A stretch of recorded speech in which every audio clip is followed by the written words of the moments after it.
rattrapé. Bonjour. Bien. Le dernier qui arrive, c'est M. Jean-François Chalancy et vous, M. T'avais du papier? Bien, bonjour à toutes et à tous pour ce conseil municipal du 11 juillet. On fait l'appel. Leila Bernard. Oui. Olivier Biel, absent. Marie Bonnevial, excusée pour voir à Stéphane Tarin. Jean-Pierre Bougeot. Présent. Jacques Camillet, pas encore arrivé, semble-t-il. Jean-François Chanal. Oui. Chantal Cheteau. Oui. Francine Coma, je crois qu'elle m'a dit qu'elle serait absente. Vous avez personnel des nouvelles? Non, je sais pas, on l'a vu hier. Oui, mais je crois qu'elle a dit qu'elle viendrait. Elle a dû avoir un empêchement, il me semble, un peu au dernier moment. Marie-Odile Dalu. Oui. Dévrieux Michel, c'est moi, je suis là. Jean Dubouy. Présent. Pierrick Exertier. Présent. Lisa Fabrebach, absente. Gisèle Fouret. Oui. Brigitte Garde. Présent. Jean-Pierre Renseigne. Oui, présent. Serge Grange, excusé, pouvoir à Leila Bernard. Oui. Martine Jarousse. Jean-Paul Montagnier. Oui. Geoffroy Ricardo. Geoffrey. Geoffrey, pardon. C'est pas, Excuse-moi. c'est pas bien loin. Hein? C'est pas bien loin. Je suis pas loin. John Robinson.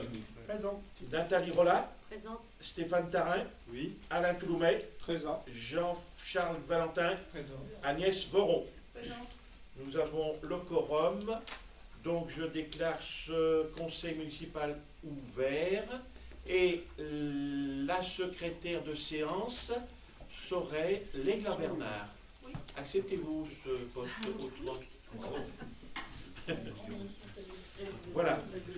Alors, l'ordre du jour que vous avez reçu, un procès verbal du conseil municipal du 23 mai, 2 nouveaux conseillers municipaux, 3 fixation du nombre et la répartition des sièges au conseil communautaire de la CCPR, c'est une approbation, 4 acquisition de l'ancienne maison des frères, 5 désaffectation et déclassement du domaine public de la parcelle AO 308, 6 cession du bâtiment dit maison des associations, 7 don d'une parcelle boisée, 8 lecture des courriers relatifs à la cession du ténement situé 1 rue Bourchani, 9 cession du ténement situé 1 rue Bourchani, 10 don d'objets classés au titre des monuments historiques, 11 correction des amortissements sur les exercices antérieurs, 12 modification de la durée d'amortissement pour la maison de santé, 13 fixation de la valeur d'incorporation dans le patrimoine communal de certaines parcelles,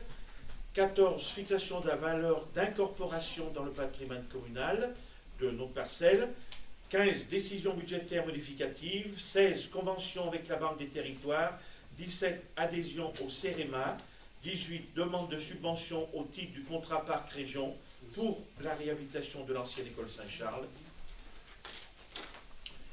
Le 19, c'est renouvellement du marché de fourniture des repas avec la SPL. 20, convention pour le compostage des déchets de la cantine scolaire. 21, création, suppression d'emplois permanents. 22, création d'emplois non permanents. Ensuite, quelques questions diverses. Et les questions diverses, point d'avancement sur le tiers-lieu, point sur la reconstruction, un point sur le déménagement du centre de loisirs, un point sur la convention avec la centrale nucléaire, un point sur la position suite à des questionnements que nous avons reçus venant de certains médias, et enfin un point sur l'actualité. Donc, nous allons commencer par l'adoption du procès verbal du conseil municipal du 23 mai 25, que je n'ai pas à relire puisque vous l'avez tous reçu. Par contre, est-ce qu'il y aurait des remarques, des oublis concernant ce procès verbal? Non. Donc, qui est contre ce procès verbal? Qui s'abstient? Je vous remercie. Installation de nouveaux conseillers municipaux. Hein, pardon? J'avais fait une erreur. Bien. Alors, par courrier, donc Madame Corinne Alliot-Querch, pour la liste Partageons demain avec nous, a présenté sa démission de ses fonctions de conseillère municipale le 21 mai 2025. Et par conséquent, donc vous savez comment ça marche, il convient d'installer un nouveau membre dans le respect de l'ordre des listes présentées aux dernières élections municipales. Et nous avons sollicité et ont refusé Madame Verzier Sylvie, Monsieur Tranchant Michel, ah oui, Madame Delusière Elisabeth, Monsieur Fiassion Emmanuel, Madame Éparvier Delphine, Monsieur Vallot Bertrand, Madame Bonzi Josiane, Monsieur Stéphane Gouvier, Madame Misselin Chloé, Monsieur Forest Nicolas, Madame Constantin Laurence, et a accepté de venir nous rejoindre Monsieur Ricardo Geoffrey, et donc il est installé aujourd'hui en tant que nouveau conseiller municipal en remplacement de Madame Corinne Alliot. Bienvenue, Merci. bienvenue et merci d'avoir accepté. Ça m'intéressait de voir un peu comment ça se passait, et voir comment je pouvais m'impliquer pour la commune, donc on va essayer. Toutes les implications pour la commune sont les bienvenues. Donc merci. En même temps, je dois aussi dire que Madame Corinne Alliot-Querch a démissionné de son poste de déléguée à la communauté de communes du Pilat Rhodanien. Et donc, même chose, dans la suite logique de la liste, c'est Monsieur Jean Dubuis qui la remplace à la communauté de communes du Pilat Rhodanien. Et il a déjà fait office de remplacement dès hier. Voilà. Voilà pour ces points. Il n'y a rien à... Ouais, d'accord. Pas de remarques? Point suivant. Fixation du nombre et de la répartition des sièges au conseil communautaire de la CCPR. Alors, donc je dois vous rappeler que au conseil municipal, la composition du conseil communautaire est fixée suivant certaines modalités décrites dans le code général des collectivités. Jusqu'à maintenant, nous avions... alors, il faut quand même que je vous rappelle, et vous l'avez lu la note, hein, en fait, le siège ne peut pas excéder de plus de 25% la somme des sièges attribués, en application, même chose, d'une règle proportionnelle définie à l'article du Code général. Et ces sièges devraient respecter les conditions cumulatives suivantes, et c'est important, d'être répartis en fonction de la population municipale de chaque commune. Chaque commune devra disposer d'au moins un siège. Aucune commune ne pourra disposer de plus de la moitié des sièges. La part des sièges attribués à chaque commune ne pourra s'écarter de plus de 20% de la proportion de sa population dans la population globale des communes. Et donc, nous arrivons à ce que la communauté de communes du Pilat Rhodanien a proposé, en fait, alors nous pourrions partir sur 28 sièges. Ça, c'est les directives de la préfecture. Sauf que, à la communauté de communes, on propose jusqu'à 35 le nombre de sièges proposés. Voilà. Et il n'y a aucune modification par rapport à ce que nous avions déjà à la dernière élection. Ça veut dire que nous, Pélussin, nous restons avec 7 sièges. Ce que nous avons aujourd'hui, d'accord? Après, Chabanais 5, Macla 3, et Saint-Pierre 3, Roisey 2, Vérane 2, Saint-Michel 2, Chuillet 2, Saint-Apollinaire 2, Vérin 2, Malval 2, La Chapelle 1, Bessay 1 et Lupé 1. Voilà ce qui est proposé, sachant aussi que pour nous, vous savez comment ça marche? Alors, prochaines élections qui arrivent en 26, il y a une proportion en fonction du nombre d'élus par liste. C'est pour ça que nous, comme nous avions 3 listes et une liste majoritaire, nous avions 19 membres sur une première liste, 4 membres sur une deuxième liste et 4 membres sur une troisième liste. Ce que nous avions aujourd'hui. Voilà, et donc il est demandé au conseil communautaire de bien vouloir, compte tenu de ces chiffres, donc d'approuver cette répartition de sièges telle que c'est indiqué ici. Avez-vous des remarques? Donc, qui est contre cette proposition? Qui s'abstient? Merci. Point suivant.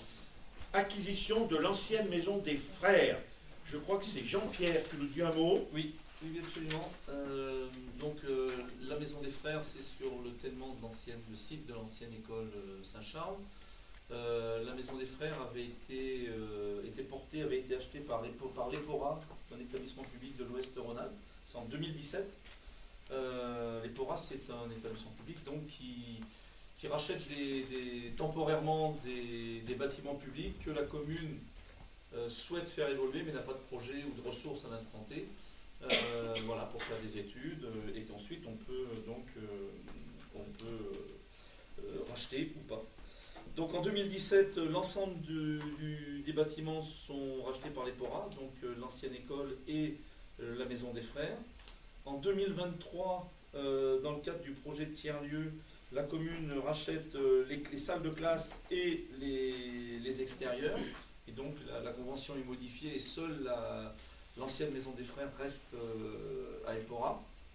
Et puis depuis 2024, donc une étude a été faite, je reviens, on en a parlé plusieurs fois au conseil municipal, a été faite pour la création de logements sociaux dans cette ancienne Maison des Frères, donc qui resterait à vocation de logement. Et donc un projet de pension famille est en cours en finalisation d'instruction, on va dire. Donc une pension de famille va voir le jour dans ces locaux de l'ancienne Maison des Frères. Donc il sera porté par une société coopérative à but non lucratif qui s'appelle Nemalové, une société stéphanoise, et qui est une société qui fait de la maîtrise d'ouvrage d'insertion en fait, entre autres les pensions de famille, mais pas que. Et la gestion sera confiée à l'ASL, donc c'est l'association Solidarité Logement, aussi l'ASL 42, qui gérera ce bâtiment-là. Donc le projet est bien avancé, il est soumis à deux commissions de l'État au niveau de la région. Donc la première commission valide l'opportunité de créer cette pension de famille à cet endroit-là. Donc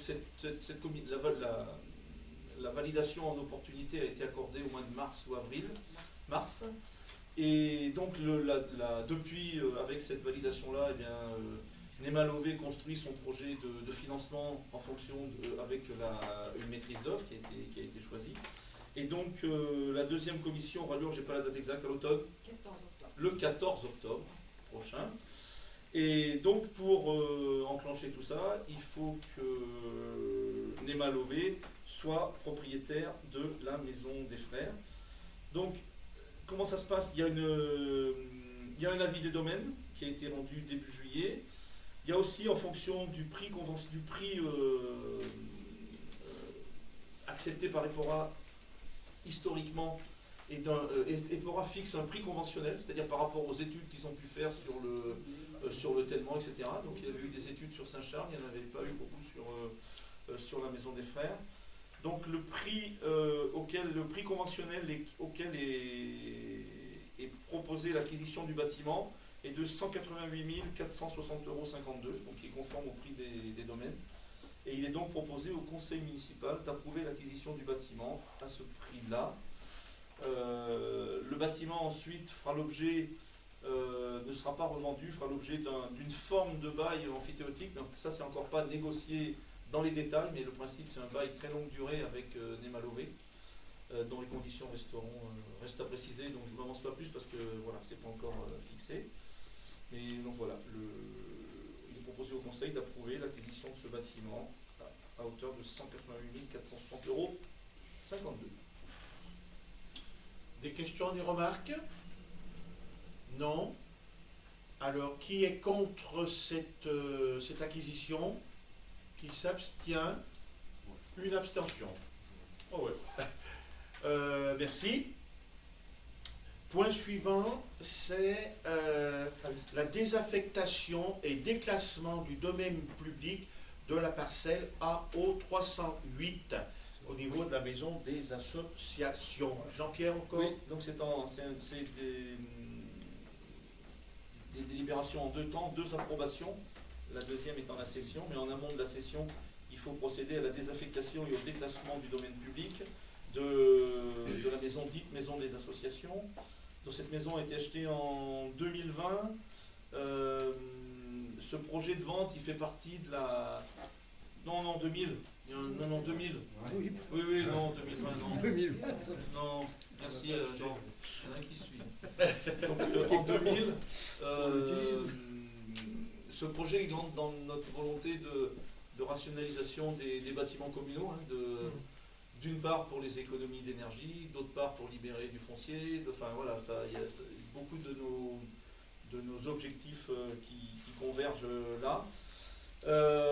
Donc il a été décidé dans un premier temps en 2023, vous vous souvenez, c'est là où les prix de l'électricité ont flambé, donc on a cherché des économies d'énergie et donc on a fermé la maison des associations qui était occupée de façon assez intermittente et avec un chauffage électrique assez consommateur, on va dire, à minima.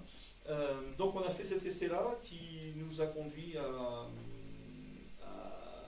à imaginer que c'était possible de s'en passer, en redistribuant les autres salles de convivialité, salle 4 de la maison des ateliers, etc. Et donc, l'idée est venue, la proposition est venue de se séparer de ce bâtiment-là. Et par contre, les biens du domaine public ne peuvent être vendus sans avoir été au préalable désaffectés et déclassés par le conseil municipal. Donc aujourd'hui, on demande dans cette première délibération de constater la désaffectation et d'acter le déclassement de la parcelle, dont on a pu montrer qu'elle a perdu son utilité publique, même s'il reste encore des usages aujourd'hui qui resteront à déplacer, mais pas en rapport avec le coût pour la commune et les travaux à prévoir dans l'avenir pour la rendre, on va dire, raisonnable. Donc ça a été validé en commission patrimoine au mois de juin, en commission finance, pareil, il y a 15 jours, le 30 juin. Et donc voilà, il est proposé au conseil municipal de constater la désaffectation du bâtiment, maison des associations, et d'en acter le déclassement. Jean. Il reste beaucoup de matériel stocké au sous-sol par différentes associations, il me semble. J'espère qu'on va trouver. Non mais c'est en train de casser tout ça. C'est en train de se résorber, je vais dire. Il y a du volume. Oui, il y a mais il y a quand même pas mal d'associations qui ont déjà en partie déménagé, pour certaines même complètement déménagé, même si on est bien conscient que ça pose un certain nombre de problèmes pour certaines associations qui avaient beaucoup de matériel. Mais peut-être que c'est aussi l'occasion de faire du tri dans le matériel et de ranger. Tu veux dire quelque chose? Non, mais il y en a déjà beaucoup qui ont déménagé. Oui, il y en a déjà beaucoup qui ont déménagé. Et alors voilà, beaucoup sont affectés sur les anciens garages vers le comité de commune, hein, les anciens garages TDF. Alors, qui est contre? Qui s'abstient? Je vous remercie. Et bien donc juste après, maintenant, il faut donc délibérer sur la cession du bâtiment. Donc pour la cession de ce bâtiment, bien le parcours classique, hein, les domaines ont rendu leur avis en juin 2025, à l'issue de quoi ça a été soumis aux commissions patrimoine et commissions finances qui ont donné un avis favorable. Donc le bâtiment c'est 110 mètres carrés sur donc les sous-sols dont on vient de parler. Et l'estimation des domaines fait qu'on propose au conseil municipal d'approuver la cession au prix minimum de 200 000 € hors taxe de cette maison, dite maison des associations. C'est le prix des domaines. Question. Voilà. Qui est contre cette cession? Qui s'abstient? Je vous remercie. On passe au point 7, don d'une parcelle boisée. C'est Stéphane qui nous parle des forêts. Oui, alors, c'est une parcelle boisée mais qui n'est pas dans la forêt communale, puisque du coup c'est un don. Elle est située à la Pierre Taillée, je ne sais pas si tout le monde voit où c'est, dans le grand virage en dessous de la déchetterie. Là, vous avez la photo satellite avec la parcelle. Donc ça fait 4000 m², je crois, de mémoire. C'est ça, 0,4 hectares. Et donc c'est M. Forest Guy qui fait ce don. Je crois que c'est au nom de sa maman. Là, il n'y a peut-être pas le détail. Hein, Non, je ne sais pas l'histoire. Et donc ça rentre dans le Code général des collectivités territoriales et le Code forestier aussi. Un don de parcelles comme ça, c'est jouable. Et considérant l'avis favorable de la commission patrimoine qui a dit son avis bien sûr positif pour ce don. On demande au conseil d'accepter le don. Ça ne vient pas jusque la route? Non, non. Ça Il n'y a pas d'accès à la route alors? Non, mais tu as un chemin. Il y a un chemin Oui, il y a un derrière chemin, je vois bien le chemin, je vois bien où il est, mais qui est un peu plus haut. qui est un peu plus haut. C'est l'ancienne coursière. D'accord, oui. Et ça, en fait, la coursière, elle coupait, elle arrivait au plein en dessous. La maison au-dessus. Non. Et ça, il y a un chemin Par la déchetterie. Oui. Elle arrive au-dessus des 50 mètres Ah oui, sur oui, oui. par la déchetterie. Ok. qui rejoint. Bien, des remarques sur ce don qui est. Il y a une délibération là-dessus? Non, il est pas. Si, d'accepter le don. Voilà. Est-ce que vous acceptez le don? Qui est contre? Qui s'abstient? Et on va donc remercier M. Guy Forêt de ce don à la commune. Ensuite, pardon? Ça agrandit encore notre forêt. Non, non, ça rentre pas dans. C'est ce que je disais au début, ça rentre pas dans Ça vaut rien, hein. dans la forêt communale. C'est une taillie, hein. Ça sera du. C'est une taillie, C'est la ouais. rempart.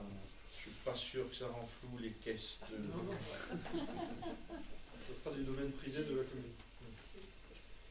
Bien, on passe au point suivant. Alors le point suivant qui est un point un peu sensible, dont on a déjà eu l'occasion de parler à sur plusieurs conseils, et je vais vous faire la lecture d'un courrier relatif à la cession du tènement situé 1 rue Bourchani.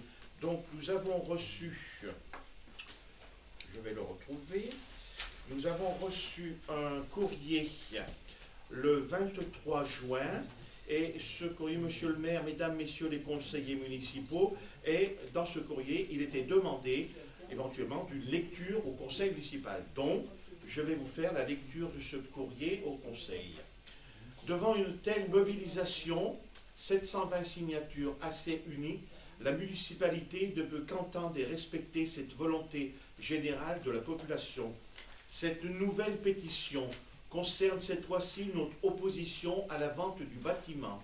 Lors de la réunion publique du 8 avril dernier, les élus n'ont pas convaincu l'Assemblée présente quant à leur volonté de trouver une solution pour conserver ce service. S'il y avait eu une réelle volonté, la municipalité n'aurait pas mis en vente le bâtiment abritant la chambre funéraire toujours opérationnelle. Nous estimons qu'il n'était probablement pas urgent de réaliser des travaux immédiatement. Par ailleurs, nous nous interrogeons si le délégataire FUDECAP avait répondu favorablement à l'appel à candidature. Quelle décision aurait prise la municipalité? Aurait-elle engagé les travaux? Pourquoi dire qu'elle cherche un autre lieu qui coûterait pour le coup très cher alors qu'on en a déjà tout sur place? Nous estimons inconcevable que Pélussin, chef-lieu de canton, et comptant 2 EHPAD plus une maison de retraite, ne dispose pas d'une chambre funéraire au service des familles et de la population. C'est pourquoi nous vous demandons de stopper la vente du bâtiment de la chambre funéraire, surtout à 7 mois d'une échéance électorale. Espérant un sursaut de bon sens et d'empathie, recevez, monsieur le maire, mesdames, messieurs les conseillers municipaux, nos sincères salutations pour le collectif et au nom des signataires, donc Christian Payon, François Voron, Georges Bonnard, Jean-Pierre Cousin, Daniel Raffard. Courrier reçu le 23 juin. Suite à ce courrier, nous avons répondu, courrier envoyé le 3 juillet à messieurs Voron, Payon, Godard, Cousin, Raffard pour le collectif. Réponse à votre pétition relative à la vente de la chambre funéraire communale. Messieurs, nous avons pris connaissance avec attention de votre pétition concernant la vente de l'ancien bâtiment abritant la chambre funéraire. Nous sommes conscients que ce sujet cristallise des tensions politiques locales et tenons à réaffirmer solennellement notre engagement à la recherche d'une solution durable pour le service funéraire de la commune. Toutefois, la décision de vendre ce bâtiment résulte d'une analyse approfondie lors de la précédente délégation de services publics. Notre objectif était triple: maintenir un service public de qualité, accessible à tous, moderniser les infrastructures pour répondre aux exigences réglementaires et préserver l'équilibre financier de la commune. La procédure de délégation a été menée avec rigueur et transparence. Le loyer proposé dans l'appel d'offres visait à couvrir les coûts d'exploitation et à financer les travaux nécessaires. Malheureusement, le délégataire n'a pas répondu favorablement, nous confrontant à un choix difficile. Maintenir un service non conforme ou chercher une solution pérenne. La vente du bâtiment découle donc d'une évaluation réaliste de nos capacités financières et de notre volonté de gérer de manière responsable un patrimoine communal dégradé. Faut-il le rappeler, avec des bâtiments très peu entretenus, la gendarmerie, les écoles, l'hôtel de ville, le gymnase. Nous comprenons néanmoins les interrogations que cette décision suscite, mais l'assumons dans une logique de long terme. Pour l'avenir, nous nous engageons à explorer d'autres pistes, y compris celles proposées par l'opposition municipale, dans un esprit de dialogue. Mais contrairement à ce que vous pouvez sembler suggérer dans votre courrier, l'achat d'un nouveau bâtiment trop coûteux pour la collectivité n'est pas envisagé. Nous privilégions plutôt des alternatives adaptées, comme des partenariats ou des mutualisations avec d'autres communes. Nous sommes profondément convaincus que c'est par le dialogue, la concertation et la recherche collective de solutions concrètes que nous servirons au mieux les intérêts de notre commune et de ses habitants. Nous vous remercions pour votre engagement dans la vie communale, gage de sa vitalité démocratique, et restons à votre disposition pour échanger sur ce sujet. Veuillez agréer, mesdames, messieurs, l'expression de nos salutations distinguées, le maire. Voilà les deux courriers qui ont été, donc un reçu, deux répondus. Y a-t-il des remarques? Oui. Étant depuis 2008 au conseil municipal, j'avoue que j'ai été très touché de lire que vous avez pris la responsabilité d'un patrimoine communal dégradé avec des bâtiments très peu entretenus, gendarmerie, école et tout ça. Je peux vous rappeler quelques exemples. Je suis allé chercher depuis 2008 ce qu'on a dépensé pour entretenir les bâtiments. Par exemple, bon, la gendarmerie, je suis d'accord, on a fait que un peu de chauffage, menuiserie et choses comme ça parce qu'elles devaient être vendues. Donc ça, c'est vrai que ça n'a pas été bien entretenu. Par contre, les écoles, j'ai retrouvé 950 000 € de frais engagés, dont 740 000 pour la restructuration du bâtiment de l'école, là, en 2008-2010, là, oui. Le gymnase, 154 000, dont 96 000 pour reprendre le sol, 36 000 pour le chauffage radiant. La mairie, on avait fait quand même à peu près 100 000 €, dont le remplacement de toutes les fenêtres. On ne peut pas dire qu'il n'y avait rien eu de fait. Et puis, sans parler des autres, hein, les 100 000 € qu'on avait fait à Saint-Charles pour le centre de loisirs et d'autres. La salle des fêtes a été toute reprise aussi. Donc, je trouve un peu dur de dire que vous avez hérité d'un matériel, comme j'ai dit, peu entretenu et dégradé. Voilà. Ok. Je prends note de cette remarque. On va pas forcément détailler ce qu'on a fait en même pas 5 ans, parce que en plus on est arrivé, vous le savez, dans une situation Covid un peu compliquée. On a hérité aussi d'une situation, en 2024, suite aux inondations qui ne nous a pas non plus favorisés. Et en 4 ans, on a quand même réhabilité pas mal de bâtiments. Voilà, bon, je note, effectivement, tu l'as dit, Jean, depuis 2008, c'est-à-dire que ça fait 12 ans. Jusqu'en 2020. De 2008 à 2020. Oui, c'est ça.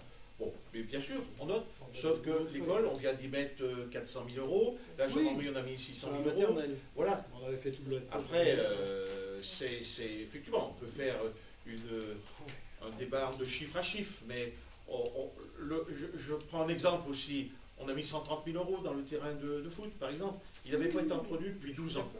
Voilà. Donc c'est juste des remarques. Est-ce qu'il y a d'autres remarques? Non? Bien. Eh bien, on passe au point suivant, parce que là, il n'y a pas d'approbation. Point suivant, c'est l'acquisition de l'ancienne maison des frères. Non, excusez-moi, On l'a déjà acquis. c'est bien une acquisition, mais c'est la cession du ténement rue Bourchani. Jean-Pierre? Oui. Alors j'ai la délicate mission de faire le lien entre la lecture des courriers et la demander l'approbation du Conseil pour la session. Sans revenir sur les pétitions, on voit quand même que, comme pour la réunion publique du mois d'avril, on l'avait bien ressenti, on n'a pas assez pris le temps de partager cette décision-là en amont avec les habitants, et c'est vrai qu'on s'en est rendu compte après. Donc ça, on peut regretter, et on regrette qu'on n'ait pas plus partagé sur cette décision-là, sans que ce soit une excuse, mais c'est quand même une explication à entendre. Cette décision-là, elle s'est prise au dernier trimestre 2024, après les inondations du 17 octobre, où voilà, on a été mobilisé de façon quasi continue. Donc effectivement, voilà, on a zappé ce truc important et on n'y a pas accordé l'attention qu'il fallait. Bon, aujourd'hui, on en est où aujourd'hui? Alors, rappel très rapide, l'appel à délégation du service public a été infructueux. Aucune candidature ne répondait aux critères.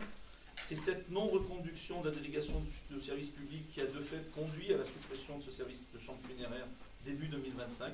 Et là, il n'y avait pas de candidat, donc on ne pouvait plus continuer ce service-là. Et puis, par rapport à ce qui s'est dit à l'instant, effectivement, sur le manque d'entretien du patrimoine immobilier, on peut voir le verre à moitié plein, à moitié vide, mais surtout, les choses ont changé, quoi. Depuis 2008, les prix de l'énergie se sont envolés. Le gaspillage énergétique est la préoccupation de tous, et particulièrement de notre équipe municipale. La sobriété foncière s'impose à tous, et avoir un bâtiment tellement de 500 ou 600 mètres carrés sur lequel on n'utilise que 100 mètres carrés, c'est tout simplement pas raisonnable et pas envisageable. Donc les choses ont un peu changé effectivement sur le plan de l'entretien des bâtiments. Et puis surtout, il y a un point qui n'est pas mentionné, mais qui pour moi me semble capital, c'est l'ouverture en 2017, à Chavannes, d'une chambre funéraire privée, qui créait une concurrence bien sûr tout à fait légale, mais totalement déséquilibrée, entre un service privé dans un équipement neuf, fait pour ça, conçu avec les dernières innovations possibles, et un bâtiment du XVIIIe siècle, du fin XVIIIe siècle, vieillissant. Les dés sont pipés. Et cette décision de 2017, elle pèse très lourd dans la décision actuelle.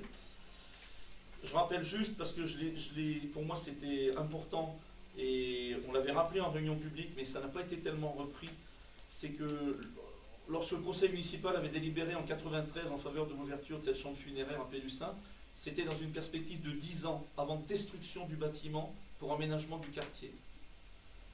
Donc peut-être qu'on n'a pas été très bon dans l'information aux habitants, mais je pense qu'on n'est pas les seuls à pouvoir à être tombés dans ce travers-là, parce que c'était complètement oublié, quoi, que cette chambre funéraire elle avait qu'une destination provisoire. Donc dans la suite de ce qui s'est passé fin d'année et début 2025, le conseil municipal a approuvé le déclassement et la désaffectation du local, comme on l'a fait tout à l'heure pour la maison des associations. A autorisé le maire à proposer la mise en vente en séance du 23 mai dernier, et on a reçu le 17 juin dernier l'évaluation du service des domaines, évaluation à 119 000 €.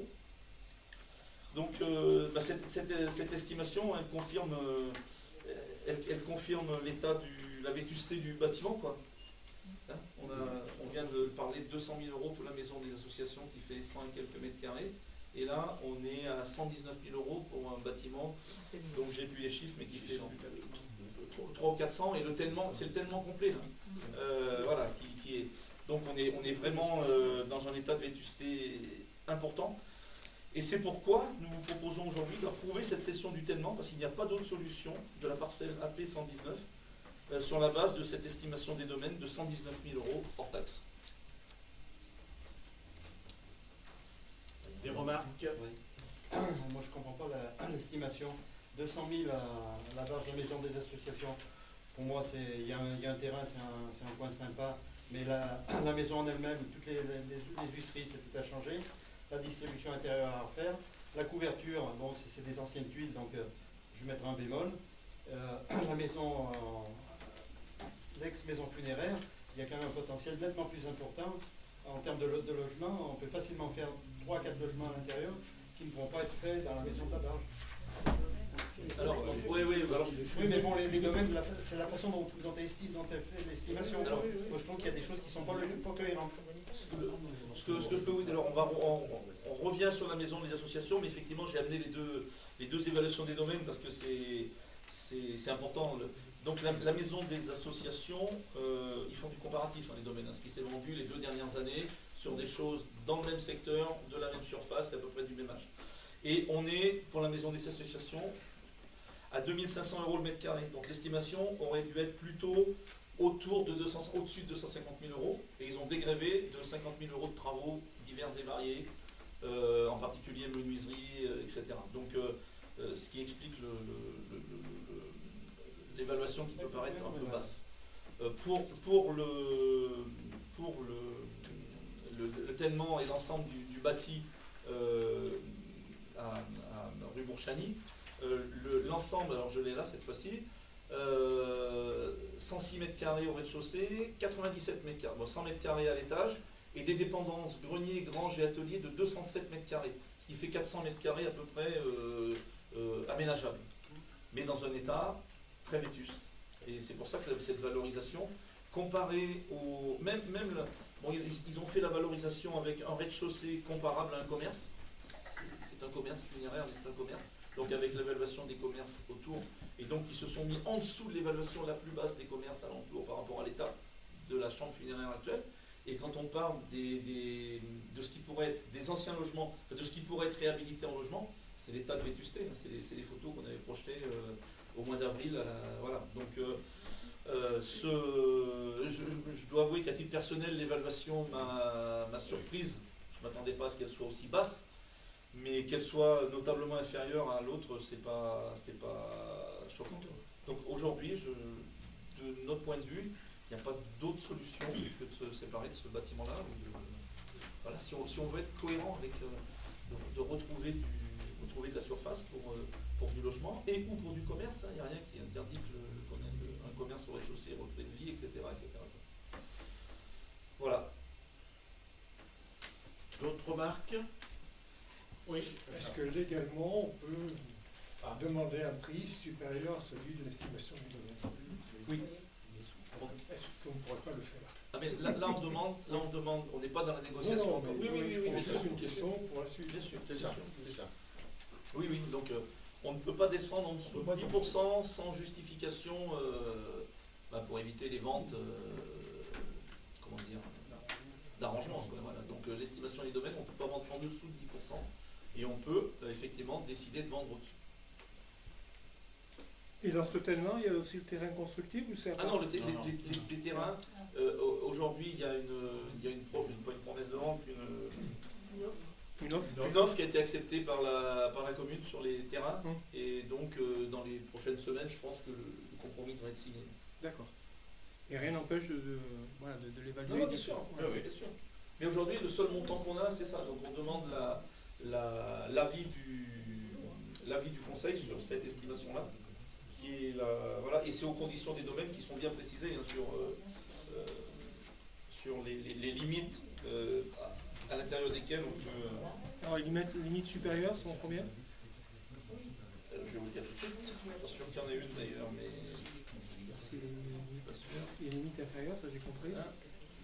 Cette valeur est assortie d'une marge d'appréciation de 10% portant la valeur minimale de vente sans justification particulière à 107 000 €. Le consultant, la mairie, peut bien entendu toujours vendre à un prix plus élevé ou acquérir à un prix plus bas sans nouvelle consultation du pôle d'évaluation domaniale. Il n'y a pas de réserve. Ça, c'est le prix du marché. Et le prix du marché, il n'est pas énorme. Et s'il est un peu au-dessus, il n'est pas énormément au-dessus pour ce type de bâtiment. Bah, il baisse, hein. Oui. Bah oui, en ce moment. Il baisse en ce moment. Pas d'autres remarques? Alors, on demande l'approbation de ce cession du Ténement 1 rue Bourchani. Qui est contre? Une voix contre. Qui s'abstient? Une, deux abstentions. Je vous remercie. Point suivant. Dont objet classé au titre des monuments historiques. C'est Leïla qui nous dit un mot. Oui.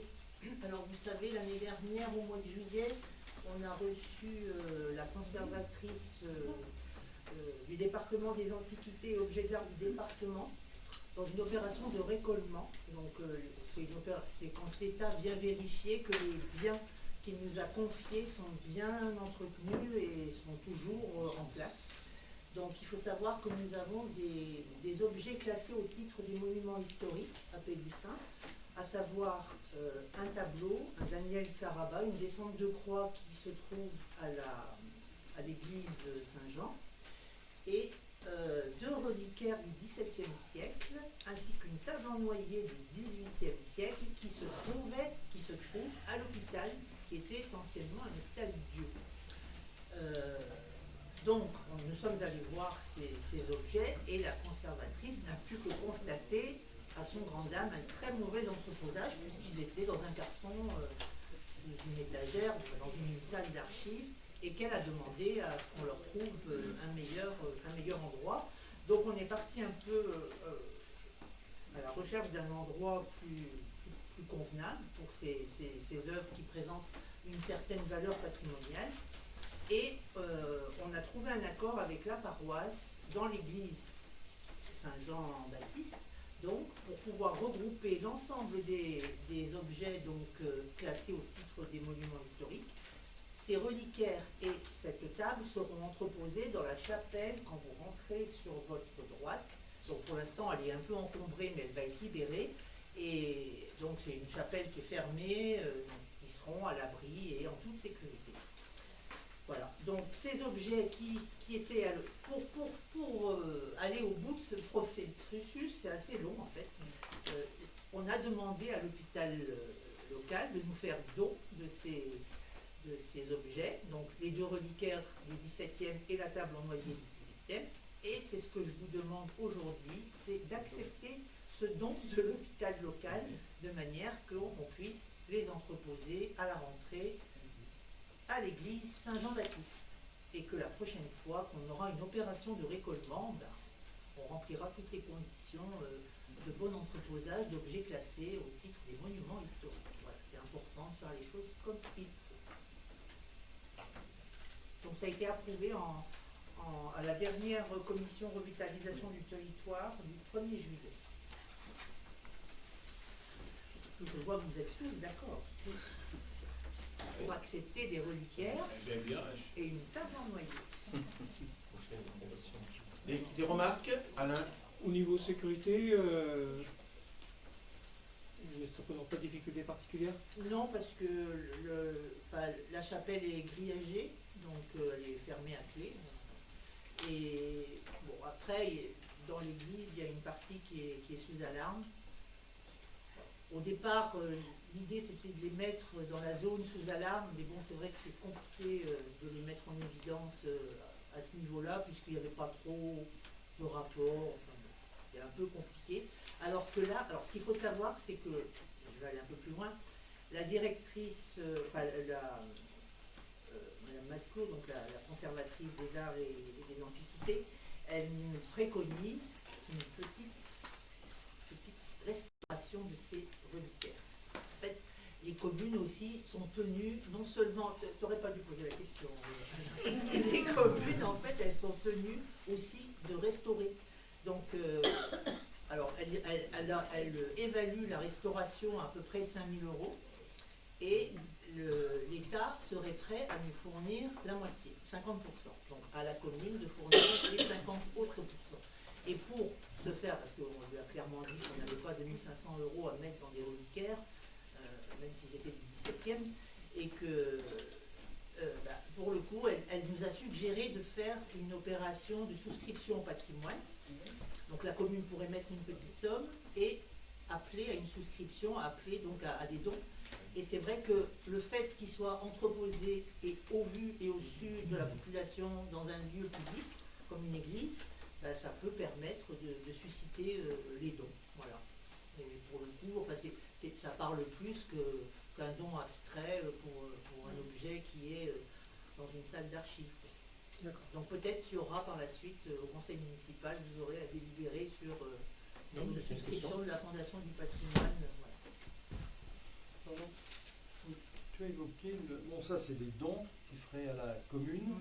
Tu as évoqué le tableau qu'il y a Oui. à l'église. Il me semble qu'on n'en est pas propriétaire, ça. Mais on en est, il fait partie, on n'est pas propriétaire. Non, on n'est pas du tout Mais, propriétaire. il me semble. puisque c'est un don, mais bon, c'est un don Ça a à été, l'église, oui, ça a été un don à mis l'église à de Julien disposition de l'église. de Pomerol. Alors, Pomerol, il oui. n'empêche il est classé au titre des monuments historiques et il fait partie des objets dont on a la charge. Ah oui, on en a la charge. On en aussi. a la charge. Ah oui, je sais pas. Ouais. S'il arrivait quelque chose à ce tableau, bon voilà. On serait en Europe, d'accord.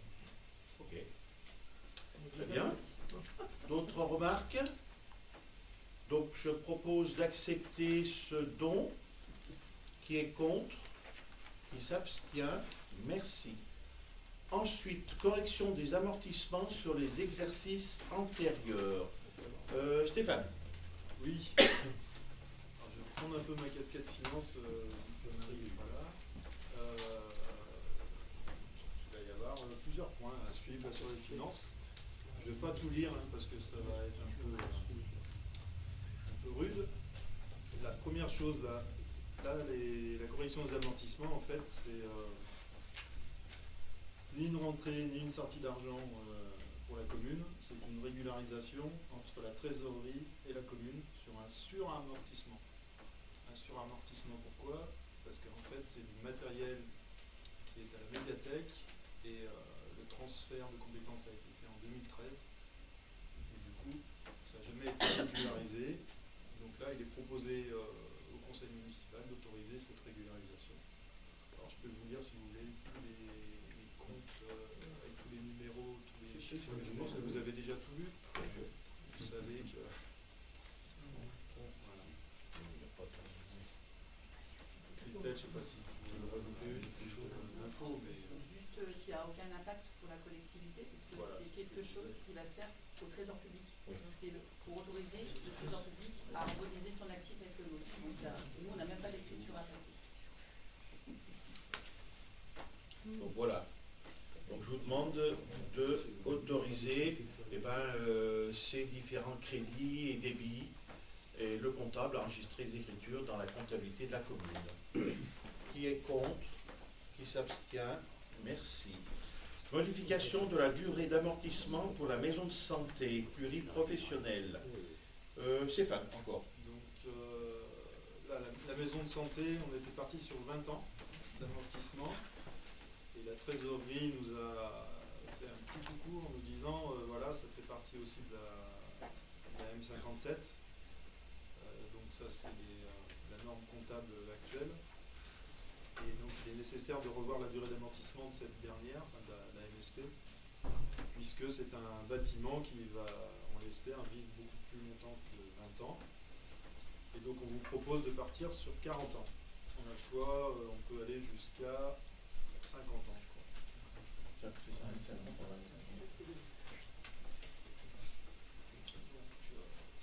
Donc voilà. Des remarques? Oui, Alain. Question, donc on était parti sur une durée de 20 ans, là, on envisage un amortissement sur 40 ans. L'amortissement est là aussi pour prévoir un remplacement, de dégradation du bâtiment, tout ça, c'est de l'argent qu'on met un petit peu, c'est l'idée, hein, dans le fonds d'amortissement. Et je me pose la question, est-ce que dans 40 ans, on n'aura pas fait quand même des travaux entre-temps? Je penserais que ne serait-ce la toiture, la façade, il y a des choses qu'on aura fait d'ici là. Voilà. Donc sur un plan comptable, alors après je suis moins expert sur la M57, c'est vrai que je suis moins à jour, mais voilà, ça m'interroge, ça me pose question. Un bâtiment qu'on aura refait des travaux entre temps, parce que oui, on aura forcément même la partie où on a complètement rénové, qu'on a refait, ça m'étonnerait que là où les médecins travaillent, ça reste 40 ans et qui ne nécessite aucun travaux. Il y aura certainement des travaux de fond qui seront refaits ici. Là. Oui, tout à fait. Ouais. Dans la prospective financière, on a prévu de faire l'isolation par l'extérieur. Il y a ça qui va se rajouter, donc voilà. Oui, ça n'empêche pas, je pense, de partir sur 40 ans quand même, tu vois, en amortissement. Au contraire, si on a des emprunts qui s'échelonnent aussi sur du long terme, c'est plutôt cohérent. Mais ça veut dire qu'on aura des emprunts de 40 ans et en même temps il faudra qu'on réemprunte pour faire de nouveaux travaux. C'est aussi ça qui me... On n'aura pas fini de rembourser les premiers emprunts et on refera de nouveaux emprunts pour faire de nouveaux travaux. Oui, non, mais c'est voilà, Ça, dans cette situation, sans doute. Les emprunts sont sur 20 ans par contre. Hein. Oui. Pas sur C'est 15. l'amortissement. C'est l'amortissement qu'on parle là. D'accord. Les emprunts ont été faits sur 20 ans. Et c'est quand même sur les recommandations de Oui, non, j'entends. comptable. Hein. Après, j'ai pas la subtilité au niveau de la M57. Autre remarque? Oui. Ben, moi j'avais une question par rapport à la MSP concernant l'ensemble du tellement. Parce que dans l'acquisition, il y avait ce qui était l'hôtel et puis les terrains qui étaient adjacents. Quoi. Aujourd'hui, dans la MSP, il n'y a que l'hôtel. Les terrains adjacents, ils deviennent quoi? Alors, il y a une possibilité d'utilisation de la partie arrière par la MSP et le centre, enfin pas le centre automoteur, le CISS, le centre interne sport et santé. Voilà, ils nous ont demandé si on était opposé à ce qu'ils puissent utiliser pour faire des petits parcours de santé, des choses comme ça. Donc l'option est ouverte dans le bail, mais on a dit que ça fait l'objet d'une révision du bail locatif. Donc pour l'instant, ça reste à nous. Mais, voilà. Et le bail, pour l'arrière du tellement. Et effectivement, à un moment donné, il y a eu l'hypothèse de déplacement de la pharmacie, bon, qui est tombée à l'eau et qui n'a pas. C'est pour ça qu'on a fait un peu la séparation. Aujourd'hui, c'est un espace vert communal. Ouais, oui, ça reste à nous. un espace communal, qui reste communal et la charge de la propriétaire. Et qui est accessible à tout un chacun ou... C'est ouvert, hein? Oui, c'est une tour. Oui, c'est la circulation automobile qui n'est pas accessible. Alors oui. Oui. C'est ouvert. Hein. Ok. Donc sur cette durée d'amortissement, j'ai déjà fait, non? Qui est contre? Non. Qui s'abstient? Une abstention. Fixation de la valeur d'incorporation dans le patrimoine communal, donc de 2 parcelles, 123 et D 132. Stéphane. On va faire les deux points en même temps, Oui. le 13 et Et le 14. Fixation de la valeur d'incorporation dans le patrimoine communal de la parcelle AD 11. Donc en fait c'est la même chose. Donc ça correspond au bien 100 mètres d'une part. Et d'autre part également au bien 100 mètres. Oui c'est ça, les deux en fait, c'est pour ça que je voulais les faire en même temps. Donc c'est les biens 100 mètres qu'on va intégrer nous dans le patrimoine. On est obligé d'incorporer ces biens en fait pour ensuite pouvoir les vendre. Un bien doit être une valeur, doit avoir une valeur. Donc c'est là qu'on donne la valeur au bien. Et après on vend à partir de cette valeur aux personnes qui sont concernées par ces biens 100 mètres. Ils sont où ces terrains? Donc tu as du terrain qui est au Priel, et puis l'autre, 123 et 132, c'est au Priel. Et en haut, c'est pas. C'est Goulier? Ils font quelle surface? Voilà, ça. C'est ça, c'est quoi celui-là? Je sais plus, c'est bien 100 mètres dont on a parlé. Oui. J'ai oublié. Non, c'est ça. Eh ben, il y a pas depuis 40 ans. Ça c'est le Priel. C'est le prix. Et ça pose pas un souci qu'il y ait un bâtiment dessus? Tu crois? et c'est pour ça. D'accord. Ça c'est chez Goulier là où. Oui, c'est ça. Au roule. Au roule. D'accord, voilà, j'ai compris. Le roule. Ben si, ça pourrait poser problème, mais bon, on n'a pas forcément imaginé de le faire détruire. Il y a un bâtiment qui s'écroule et qui tombe sur la maison de Goulier.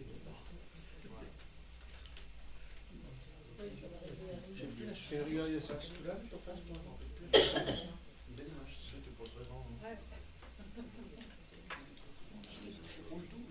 Ok. Autre remarque sur ces deux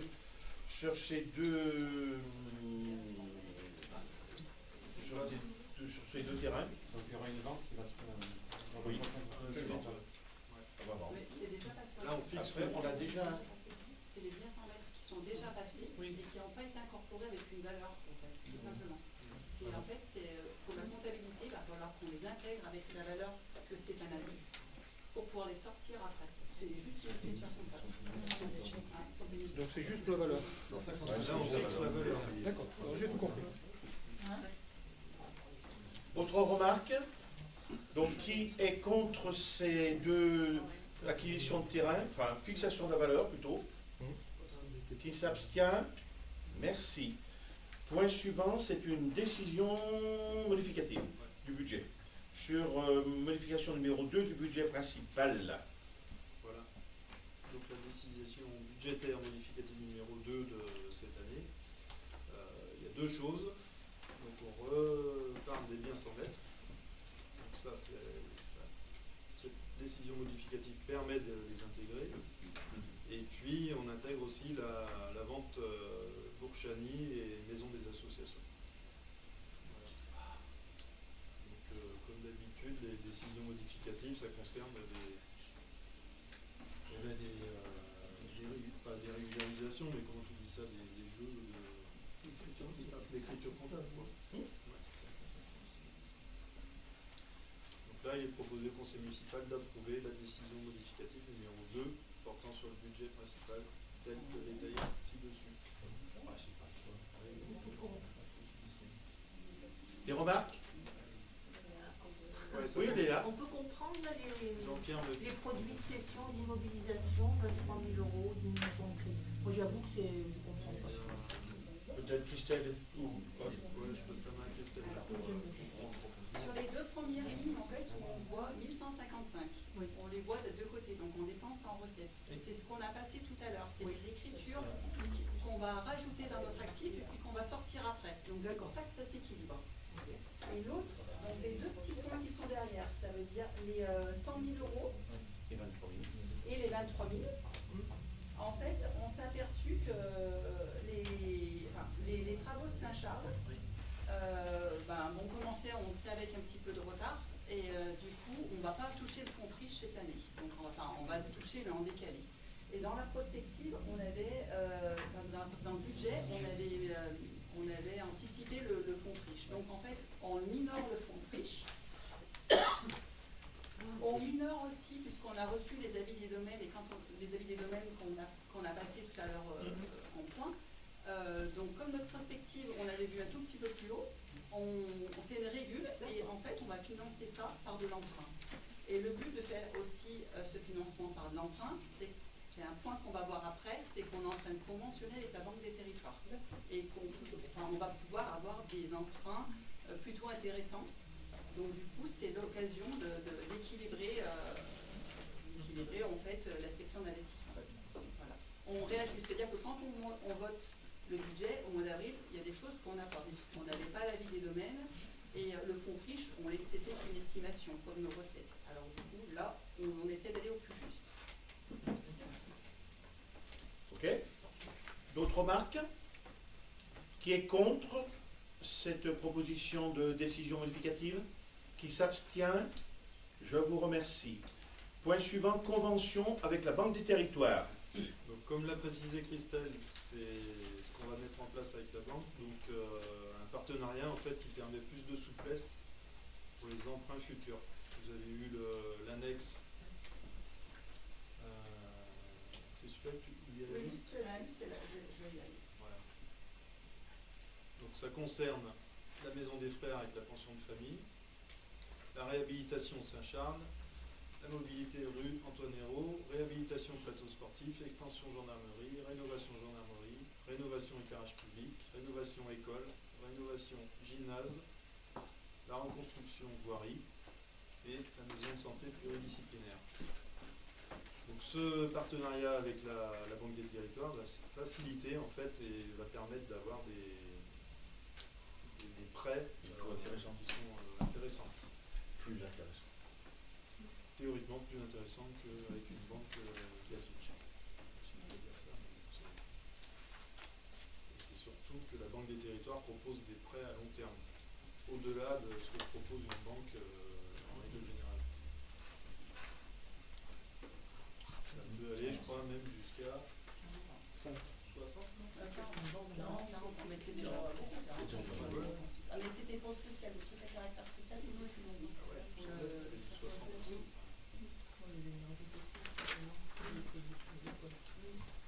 Qui, Je vois il y a certains travaux là qui sont déjà faits et déjà pratiquement payés. On a déjà fait les emprunts là-dessus. Absolument. Donc, je sais pas, gendarmerie, je suppose qu'on a déjà lancé les emprunts nécessaires. Est-ce qu'on va remplacer C'est la suite en fait. C'est la suite. Voilà, c'est la suite. C'est-à-dire que quand on a présenté la prospective, il y a des travaux d'extension de gendarmerie qui sont prévus plus tard. En fait, c'est pas sur cela. La rénovation du bâtiment Voilà. administratif. Oui. Tous les projets là, vraiment, ça reste des projets à venir. Ah oui, d'accord. Et la C'est rénovation, l'extension, des d'accord. bureaux. Oui, d'accord. et la rénovation, c'est pour la partie bureau. Partie administrative. C'est 4 logements, non? C'est ça, hein? 4 ou 6 logements. Il y a 4 logements qui La étaient cible, pensés. c'est 4. Hein? La cible, c'est 4. Il y a des logements plus les bureaux. Et plus les bureaux, ouais. Et puis il n'y a pas aussi la rénovation intérieure des logements actuels, parce qu'il y a eu la façade, mais il n'y a pas de Non, non, chance. ça a été fait. Non, ça a été Dans fait, les Les logements se fait. C'était dans les travaux de cette année. Ok. Eh bien, je vous demande d'approuver cette convention. Qui est contre? Qui s'abstient? Merci. Adhésion au CEREMA. Donc l'adhésion au CEREMA, ça concerne en fait le CEREMA, vous savez, qui aide les communes suite à, ou pas, même sans suite, mais je veux dire, nous on a eu la catastrophe naturelle, du coup ils nous ont aidés, vraiment bien aidés au début pour en fait étudier chaque cas, surtout les ponts. Et suite à ces rencontres, multiples rencontres, ils nous ont proposé d'adhérer au CEREMA pour une somme, on va dire, symbolique. 500 € par an, ce qui facilitera les échanges entre la commune, enfin le service technique surtout, avec le CEREMA. À chaque fois qu'on a des questions, en fait, si on appelle et qu'on n'est pas adhérent, on passe un peu après, quoi. Alors que si on adhère, c'est un peu normal, quoi, que ça facilite les échanges. Voilà, vous avez lu le contenu. Ça concerne autant la maîtrise des consommations énergétiques dans le bâtiment que les mobilités décarbonées, la conception et l'optimisation des routes infrastructures. Donc ça, c'est surtout là-dessus que nous, on va avoir besoin d'eux. Nature en ville, la GEMAPI, donc ça je rappelle c'est la gestion de l'eau, des milieux aquatiques et de la prévention Des inondations. Voilà. Ils n'ont pas été très bons.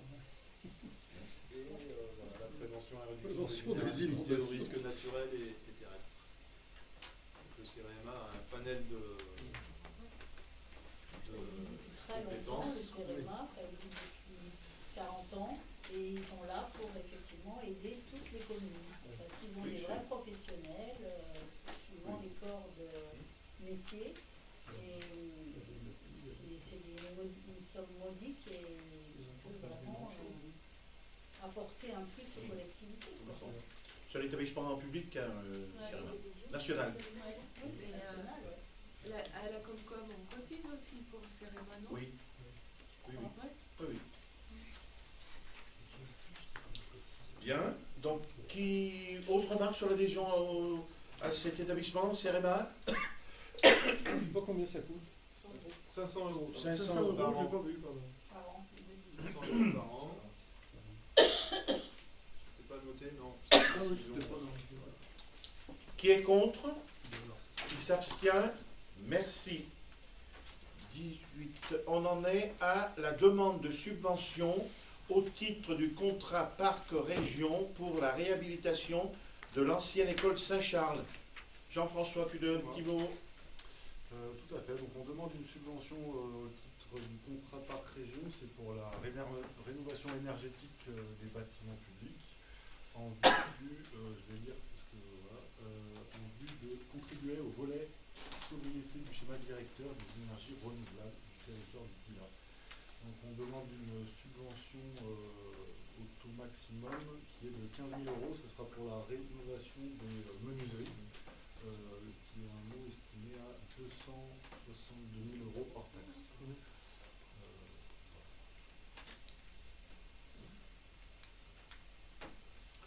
Des remarques sur cette demande de subvention? Qui est contre? Qui s'abstient? Je vous remercie. Point suivant, c'est le renouvellement du marché de fourniture des repas avec la SPL du Pilat rhodanien. Martine? Oui, donc la commune a un marché avec la SPL pour les fournitures de repas scolaires et donc la convention doit être renouvelée pour une durée de 3 ans, mais en fait on vote pour 1 an renouvelable 2 fois. Donc il y a des efforts qui sont faits pour atteindre les 50% de produits de qualité durables et sur ces 50%, 20% de produits bio. Il y a donc un repas végétarien par semaine qui a été mis en place depuis 2018 et donc la convention a prévu la SPL a prévu de poursuivre les prestations dans ce sens-là. Et donc le CA de la SPL a donné un avis favorable et la commission ESJ également. Donc voilà, maintenant c'est au conseil municipal de donner son avis. Des remarques, oui. Moi, alors je ne sais pas dans quelle mesure ce sera possible, mais moi je milite vraiment pour qu'il y ait une option végétarienne tous les jours et pas qu'une fois par semaine à la cantine, parce que tout le monde sait que c'est le levier, le premier levier sur lequel on peut agir pour contrer les émissions de gaz à effet de serre et pour contrer le dérèglement climatique. Franchement, il faut savoir que les viandes qui sont servies dans ces collectivités sont des viandes d'élevage, ce ne sont pas des viandes, à 90% ce sont des viandes d'élevage qui consomment énormément à la fois de terre et qui sont à l'origine d'énormément de gaz à effet de serre. Et voilà, la logique, ce serait qu'on arrive vraiment à avoir cette option végétarienne tous les jours. Et ça, de nombreuses communes maintenant y arrivent. Et la plupart des cantines en France arrivent à cette option végétarienne. Alors peut-être des cantines de collectivités plus grosses quand même. Là en fait, à la SPL, il n'y a pas 2 menus qui sont proposés. C'est-à-dire que tous les enfants ont des menus spécifiques, que ce soit pour des questions religieuses ou autres. Il n'y a pas 2 menus qui sont proposés parce qu'apparemment, au niveau de l'organisation, au niveau du personnel existant, pour l'instant, c'est trop compliqué à mettre en place. Donc, c'est ce qui explique qu'il n'y a qu'un menu par jour qui est proposé, mais j'entends bien ta remarque, Léla, et c'est vrai qu'on peut essayer d'aller dans ce sens-là, mais ça veut dire une organisation différente au niveau du personnel, je pense. Et on peut faire remonter à la SPL, ces remarques. Jacques? Oui, en fait, pour te répondre, Leïla, il faut bien séparer quand même l'élevage intensif avec l'élevage qui se produit par ici. Oui, c'est pas, pour le cas, c'est pour ça que je le dis, dans ces collectivités-là, la viande qui est servie, elle ne provient pas de l'élevage raisonné, local. Ça, faut préciser, quoi. Voilà, mais ça, je l'ai dit, et elle provient bien de l'élevage intensif. Et ça, il faut en avoir conscience quand même. Oui, ça, c'est vraiment pour condamner ça. C'est acheté sur des plateformes. Il faut en être conscient. Ok. Y compris avec la maltraitance animale. Je ne vous fais pas les dessins, ni les petites vidéos. Pierre? Pour compléter ce que disait Martine, je vois il y a 190 repas pour la commune de Pélussin. Oui. Mais la cuisine centrale produit autour de 700 repas entre 700 et 800 cantons et d'autres écoles. Donc, et c'est le même menu pour tous les enfants du canton. Donc c'est peut-être un peu compliqué. Ça nécessiterait déjà que les autres communes soient d'accord aussi sur ce principe de végétarien. Donc c'est pas inenvisageable, mais c'est complexe. Alors, moi, je mettrais un petit bémol au niveau, on a des enfants, il faut faire attention, tous n'ont pas forcément une alimentation équilibrée chez eux. C'est, voilà, que les adultes soient végétariens totalement, ça ne pose pas de difficulté, c'est possible, c'est gérable. Des enfants, ça peut être problématique. Donc il faut être prudent aussi. Mais là, je ne peux pas entendre ça du tout, hein, parce que l'option végétarienne, je veux dire, les protéines végétales sont d'aussi bonne qualité, sinon meilleures que les protéines animales. Donc un repas végétarien équilibré, il comprend toutes les protéines, y compris pour la croissance des enfants. Ça, je peux t'assurer. Agnès, oui, je voulais simplement faire une petite parenthèse sur le PNNS, c'est le Plan National Nutrition et Santé, qui a été revu en 2024. Jusqu'en 2024, on avait droit à notre pyramide alimentaire avec de la viande, etc. Ça, c'est terminé. Et alors maintenant, ils disent plutôt plus de ceci, moins de cela, favoriser, etc. Et quand même, une des recommandations, c'était diminuer la viande. Diminuer la viande, ça, il n'y a pas de souci. Mais supprimer complètement. Mais ce que j'entendais dans ta remarque, Léila, c'était de proposer 2 menus différents. C'était un menu avec viande et en plus un menu végétarien tous les jours. Après, les parents, les familles sont régulièrement consultées et les communes aussi sur les choix, sur leurs remarques, sur leur retour de ce qui est des familles et de ce qui est apprécié par les enfants, etc. Et en fait, on voit qu'il y a des familles qui demandent plus de végétariens, il y en a qui demandent plus de viande. Enfin, voilà. De toute façon, on n'a jamais l'unanimité sur.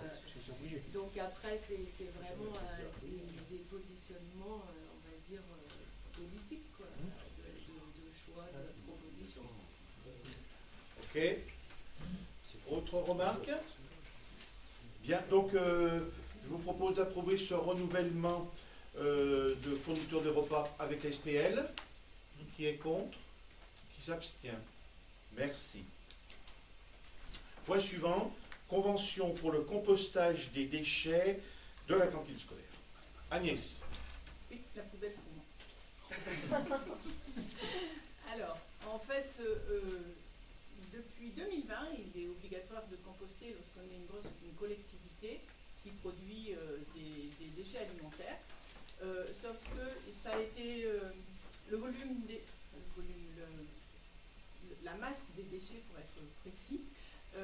En 2020, il fallait produire 10 tonnes de déchets par an pour avoir une obligation de compostage.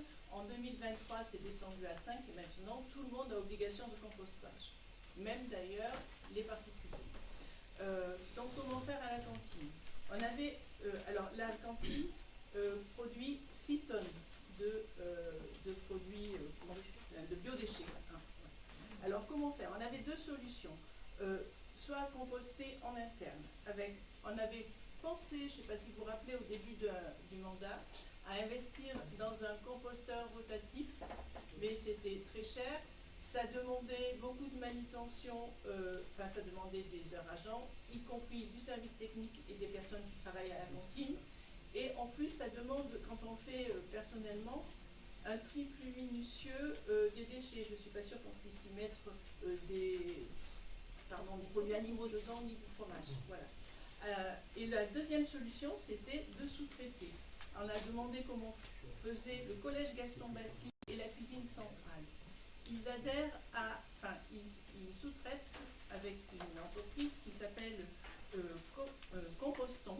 Donc c'est une STIC, c'est-à-dire une société coopérative d'intérêt collectif. Et donc voilà, merci Christelle. Et voilà ce que le flyer qu'ils nous ont envoyé. Donc c'est une coopérative, ils vous le disent, écologique, inclusive et démocratique. Les SCIC, en général, il y a toujours les salariés, les bénéficiaires et certains partenaires doivent participer à la gestion de la SCIC.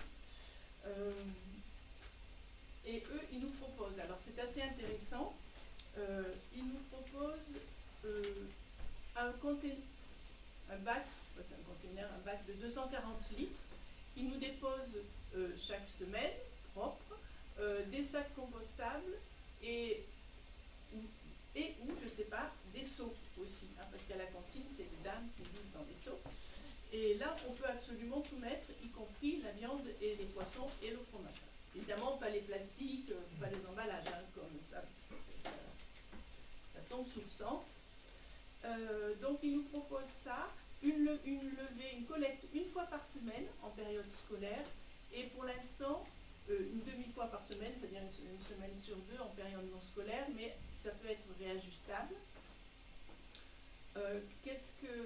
Voilà, la mise en place du matériel et la formation des agents a un coût, c'est 300 €.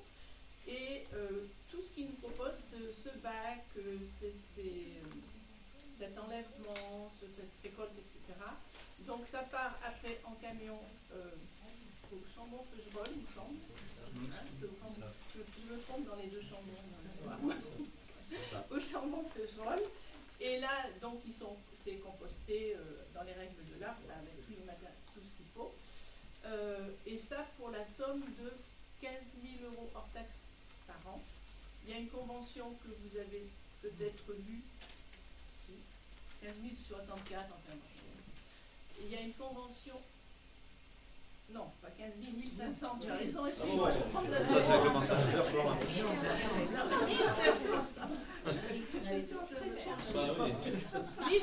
€, excusez-moi, je prends de ça.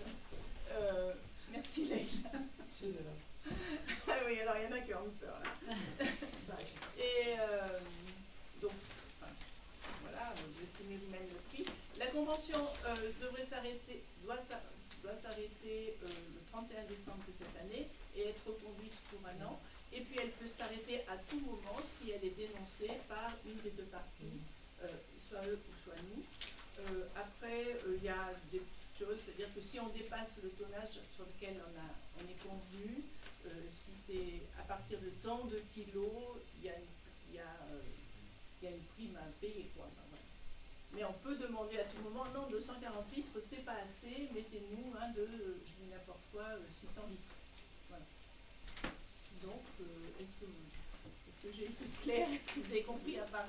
Donc là, si j'ai bien compris, on a un bac de 248 litres, et c'est par semaine en fait, ça correspond au volume. C'est ça, par semaine. Et ils le nettoient, enfin, ils le vident chez eux, et ils nous en fournissent un propre, je ne sais pas s'il est désaffecté, mais un propre en tout cas. D'accord. Ok, merci pour l'explication. Des remarques? Juste pour dire qu'on peut penser que ça devrait suffire, parce qu'on a fait plusieurs campagnes anti-gaspi à l'école, on a mis en place des comportements et des habitudes pour moins gaspiller. Donc on voit qu'à l'assiette des enfants, il n'y a pratiquement plus rien qui est jeté. On a encore un souci, c'est avec ce qui arrive en fait de la cantine centrale, de la cuisine centrale, qui souvent dépasse en fait la quantité qui est mangée par les enfants. Et ça dépend pas de nous malheureusement. Et ça, ça peut pas retourner à la cuisine centrale, donc c'est aussi mis à la poubelle, quoi. Mais je crois bien, enfin, tu me confirmes, mais on est plutôt bien au niveau de Pélussin en termes de déchets. On n'en rejette pas beaucoup. Ouais. Ok, oui. Moi j'avais juste vu une commune qui arrivait à récupérer en fait ça et à le revendre dans la petite épicerie du coin. Un système de bagues, tout ça. C'était une sacrée logistique, mais du coup ça fonctionnait bien sur le petit ménage et tout ça. Non, on a étudié ça aussi. Alors il faut investir dans des systèmes de frigo. Donc c'est un investissement communal. Et bon, en fait, la cuisine centrale, c'est la communauté de communes qui la gère. Donc, voilà. On n'a pas fait ce choix-là. Ok, merci beaucoup. Qui est donc contre cette convention pour le tri avec donc la société coopérative d'intérêt collectif Compostons? Tu es contre? Oui. Qui ça? Non, mais tu as le droit, évidemment. C'est un renouvellement, donc. Ah non. Cette année C'est nouveau. Ça va être en place en septembre. Ah oui, au fait, ça commencerait quand? Eh bien, à la rentrée sûrement. Là. Ah, en Maintenant, septembre. de toute façon, maintenant, il n'y a plus de... Oui, bah oui. Plus de cantine, alors, hein. On va pas jeter les tout le temps. Ouais. Alors, contre, qui s'abstient? Merci. Création et suppression d'emplois permanents. Toujours Agnès. Oui, alors, on a perdu une personne aux finances et comptabilité qu'on a récupérée à la direction générale, vous le savez tous. Donc maintenant, il faut quand même boucher les trous aux finances et comptabilité. Du coup, on prend une note. Oui, alors on s'est aperçu qu'il y avait un agent parmi le personnel de la mairie qui avait déjà des compétences sur ce secteur-là, finance comptabilité, et qui voulait bien apprendre. Or, cet agent, il est à 17h30. Donc, on lui a fait la proposition, et cet agent a accepté, de passer à 26 heures annualisées pour partager son travail entre l'accueil, le CCAS et finance comptabilité. Voilà. Donc ça, c'est le premier point.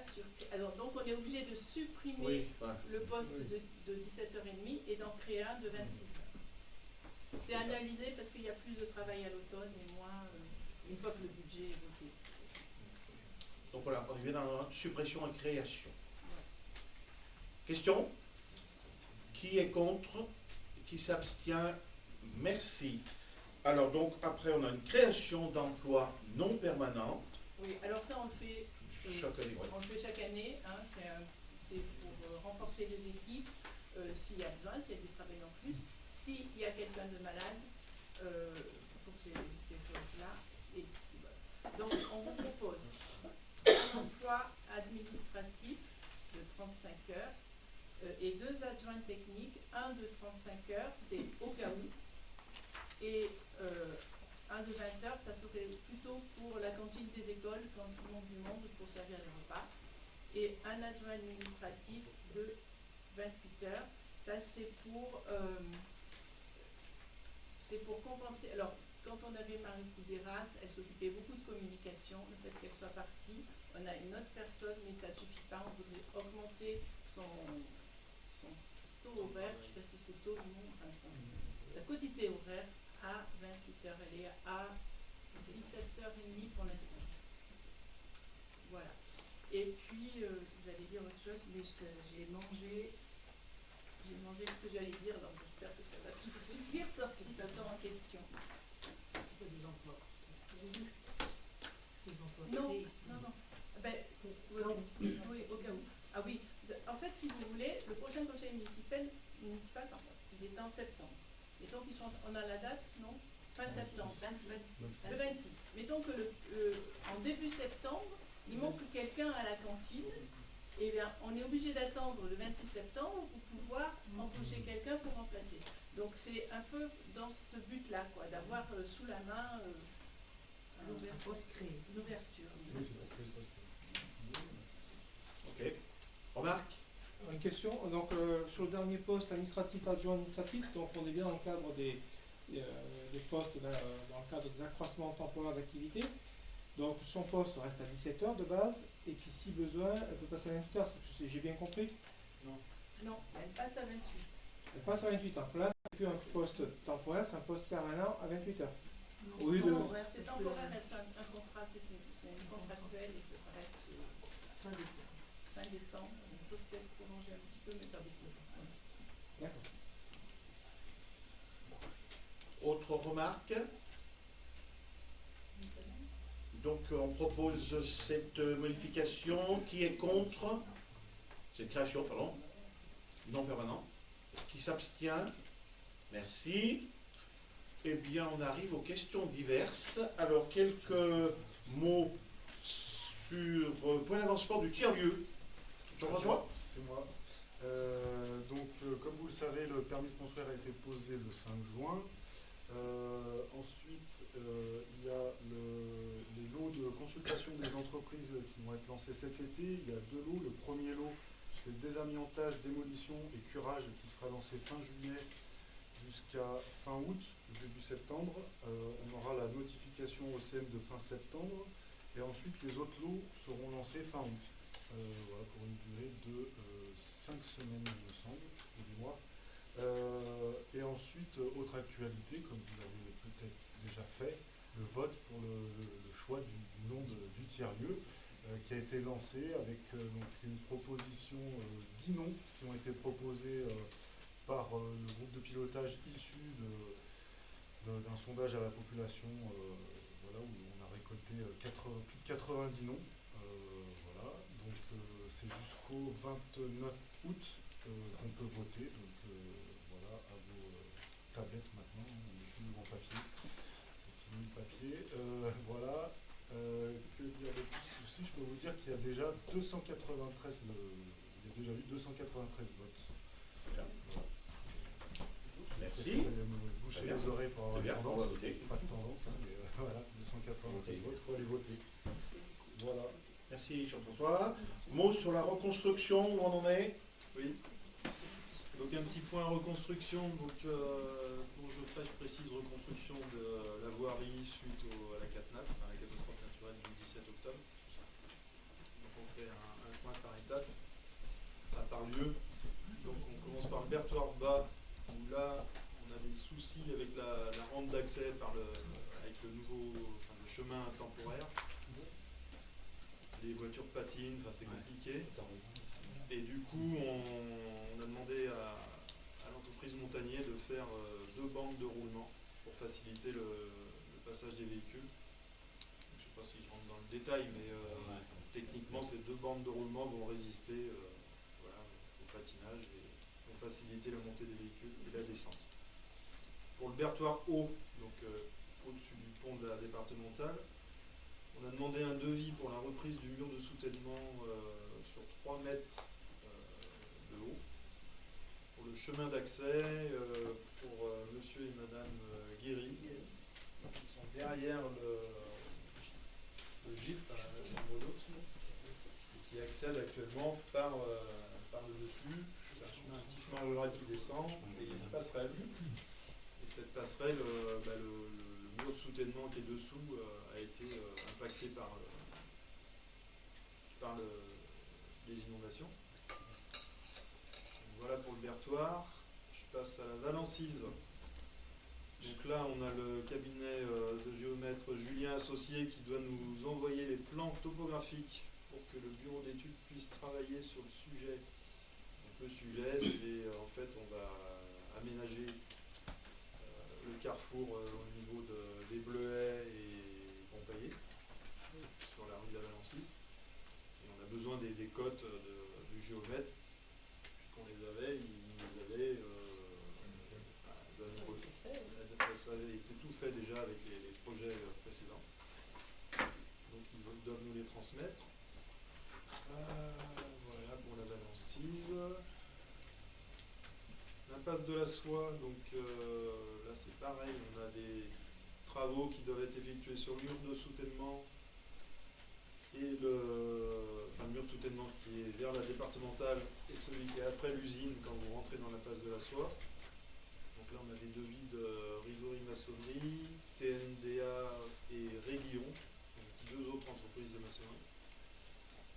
Et on a une nouvelle consultation qui est en cours avec Badin, Cheval TP, Montagnier TP pour les travaux du mur de soutènement qui est après l'usine.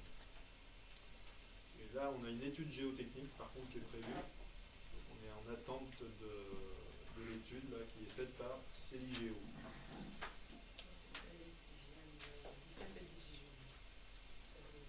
Et donc dans mon oreillette, on me dit qu'ils viennent le 17 et 18 juillet. Ouais. Oui, c'est ça, ils vont faire en fait des carottages pour connaître la nature du sol en dessous. Tac, tac, tac. La suite, c'est quoi? Route du pont, chemin d'accès vers le menuisier. Donc on a lancé une entreprise, donc MTP, qui va intervenir. Et dans son devis, oui, il y avait une partie brise-roche qu'on ne va pas faire. On va plutôt gratter sur la montagne à côté, mais sans faire de brise-roche. Voilà. Moulin d'Éparvier, Donc là, on a les entreprises Badin, Cheval TP et Montagnier qui ont répondu. Donc c'est en cours. La SCI, donc la pont et route de la SCI. On a lancé les consultations et là c'est pareil, on a Montagnier, Rigori, Badin, Cheval, TNDA et Riglio. À chaque fois là c'est les groupements d'entreprises pour répondre soit côté Montagnier, côté voirie, pardon, sur, avec les boîtes de TP, soit le pont avec les travaux de maçonnerie. Voilà. Qu'est-ce que j'ai d'autre comme précision au niveau financement, subvention, la DSEC, donc vous savez qu'on a l'avance DSEC. Donc DSEC, c'est la dotation spéciale suite aux catastrophes naturelles qu'on a de l'État. L'avance d'essai de 431 523 €. La DETR, donc ça c'est l'État aussi. Dotation territoires ruraux.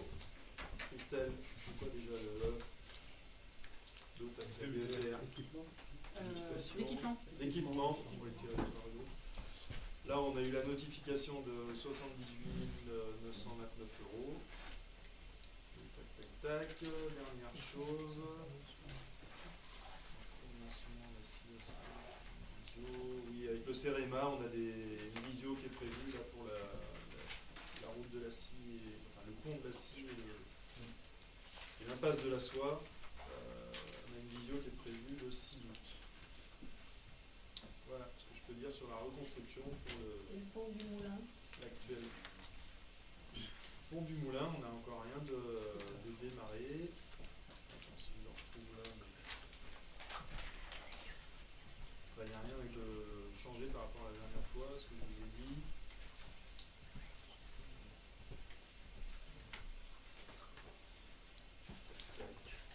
Non. Il n'y a rien de nouveau. On n'avait pas des subventions qui étaient dans les tuyaux pour les ponts, la reconstruction des ponts.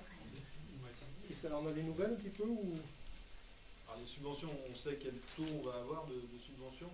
Avec le CEREMA, par exemple, avec le plan national pont, c'est 60% des travaux. D'accord. On peut aller au-delà, au-delà des 60%, en plus du plan national pont, on peut cumuler les autres subventions. Et il y a des cas précis où, par exemple, si on trouve une solution moins onéreuse, plus facile à mettre en place, travaux qui sont facilités. Là, on peut faire jouer le 80-20 habituel pour les collectivités, 80% d'aide et 20% de participation de la collectivité. D'accord. Et tous les ponts ne sont pas pris dans l'équation. Tous les ponts ne sont pas subventionnés à la même hauteur suivant le classement qui a été fait par les bureaux d'études suite à la 4-9. C'est-à-dire que quand tu es à 60%, c'est que ton pont a été classé en classe 4, pour faire vite. Alors que ceux qui sont en 3 ou en 2, tu as moins d'aide possible. Je sais pas si ça répond. Ok. Merci pour ces précisions. Oui, Jean-Paul. Une autre question de voirie, mais qui n'a rien à voir avec les inondations. Là, prochainement, la semaine prochaine en l'occurrence, je crois qu'ils vont faire tous les enrobés sur la partie haute de Pélussin. Et j'ai été surpris de voir qu'ils changeaient tous les tampons ponts. Enfin, il m'a semblé qu'ils changeaient tous les tampons ponts. Encore de la remise à niveau. Les tampons ponts. C'est les couvercles de regard. Les couvercles de regard. Oui, j'ai été surpris parce que la mise à niveau, je comprends, mais le tampon, je ne vois pas pourquoi on le change. J'aurai la question à Alexandre. Il y avait un stagiaire. Pas de réponse là. Tu vois, c'est pas mal. En 2 jours. C'est vrai, Ok. Déménagement du centre de loisirs. Un petit mot, Pierrick. Pardon? Juste une question, parce qu'on était sur les ponts, là. C'en est où la RD7 alors c'est vrai que c'est pas la commune. Alors j'ai vu que ça avait avancé, qu'il y avait un pont provisoire. On sait à quelle échéance à peu près? Entre 4 et 6 mois. 4 et 6 mois, c'est ce que j'avais dit. Voilà pour la réponse, c'est clair. C'est ce qu'on nous a dit, entre 4 et 6 mois. Effectivement, ça sera un pont provisoire. Ce seront des buses qui seront posées au fond de la rivière. et qui seront après, sur ces bûches, il y aura du gravat, il y aura du gravier, etc. Et ça restera provisoire. On ne nous a pas donné de date bien précise. Et ce qu'il faut quand même savoir, c'est que ce pont provisoire, au moment où on va refaire le vrai pont, on va être obligé de détruire ce pont provisoire, donc on va à nouveau couper la route. D'accord. Ce qu'il y a, c'est qu'il faut Vas-y. précise, c'est les murs, tous les murs Oui, ils sont repris, j'ai vu aussi. Et ça, ils sont passés. Hein. Ils sont passés.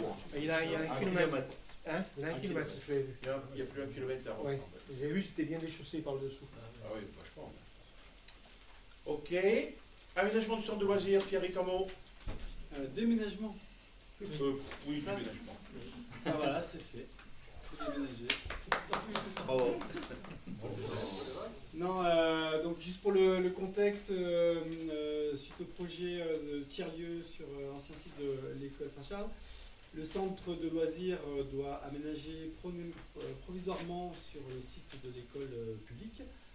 Provisoirement, ça reste quand même sur une durée de 2 à 3 ans, voilà, possibilité d'extension de 1 an ou pas, mais enfin voilà, sur cette durée-là. Et ce qui implique des changements de pratique, puisque l'école est utilisée effectivement en tant que temps scolaire, et donc de croisement de beaucoup de personnes. Donc il a été mis en place, pas en urgence, mais de manière assez accélérée, puisqu'il fallait que ce projet de déménagement aboutisse.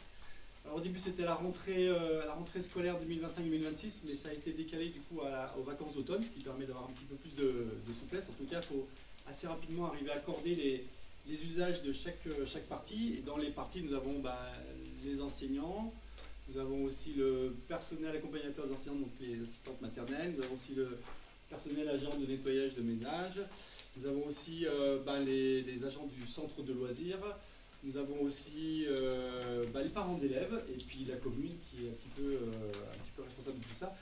Et il a été mis en place des comités de projet, donc participatifs. J'insiste vraiment là-dessus parce que c'est assez intéressant de voir toutes ces parties-là qui sont présentes et représentées et qui travaillent ensemble, puisque chacun arrive avec sa propre vision, ses propres contraintes. Et là, on arrive vraiment à ces instants-là en méthode participative, avec, voilà, on n'est pas en je suis pour, je suis contre, mais plutôt qu'est-ce que je peux amener comme élément qui ferait que ça m'irait cette solution, et d'arriver petit à petit comme ça à avancer. Et là, on a avancé en 7 séances, il y a des solutions qui ont été trouvées, et on arrive même sur potentiellement au départ quelque chose qui était dégradé en quelque chose qui va amener de la plus-value. C'est-à-dire que ce centre de loisirs qui va arriver sur place va vraiment peut-être bousculer un petit peu les méthodes, mais on se rend compte au fil du temps, au fil des échanges, qu'en fait ça va être mieux qu'avant. Donc ça c'est super intéressant. Notamment la dernière, pour les avancées, là il y a eu il y a une semaine à peine, donc il y a eu en termes de mutualisation d'espace et de mobilier un achat en tout cas une visite de nouvelles tables fonctionnelles, donc des tables pliantes bien plus fonctionnelles que ces tables de la mairie, avec des bancs qui s'installent tout seuls, où en gros, avec une personne, on est en capacité de replier, de libérer une salle de cantine, qui devient du coup un espace de centre de loisirs, et c'est bien l'enjeu sur l'école, de faire que certaines salles du coup, deviennent polyvalentes, se transforment assez rapidement, soit en lieu d'accueil pour le centre de loisirs, soit du coup en lieu d'accueil pour les enfants de l'école.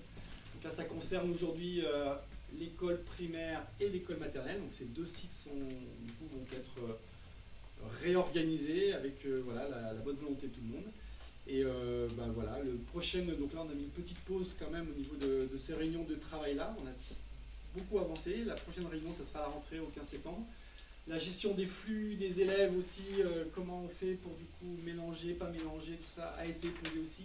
L'aménagement du temps de travail, parce que ça va bousculer un petit peu les horaires de travail du personnel, notamment le personnel de nettoyage du coup de l'école. Toutes ces choses-là sont en cours d'aménagement et ça se tisse un fil, voilà. Et expérimentation, premier test du coup à l'automne, dans la joie et la bonne humeur et la volonté. Mais c'est très intéressant en tous les cas de ces comités de projet où des personnes qui a priori ne pourraient pas forcément avoir la parole peuvent avoir la parole et amènent des pistes de solutions qui sont vraiment simples et efficaces, quoi. On a tendance à être un peu trop expert et se poser trop de questions, et en fait quand la simplicité est mélangée autour de la table, je crois que c'est ce qu'on appelle l'intelligence collective, et là sur ces comités de projet on en fait vraiment l'expérimentation et c'est complètement magique. Ensemble on va plus loin, quoi. Merci. Sans doute. Merci et en plus bien. plus vite. Et en plus plus vite. Merci Pierrick. On va enchaîner. Alors, avant l'actualité, Leïla, peut-être un petit mot sur la centrale, convention centrale. Non, non, il ne s'agit pas d'une convention avec la centrale. On n'a signé Non. aucune convention. Je vous rassure, avec la centrale.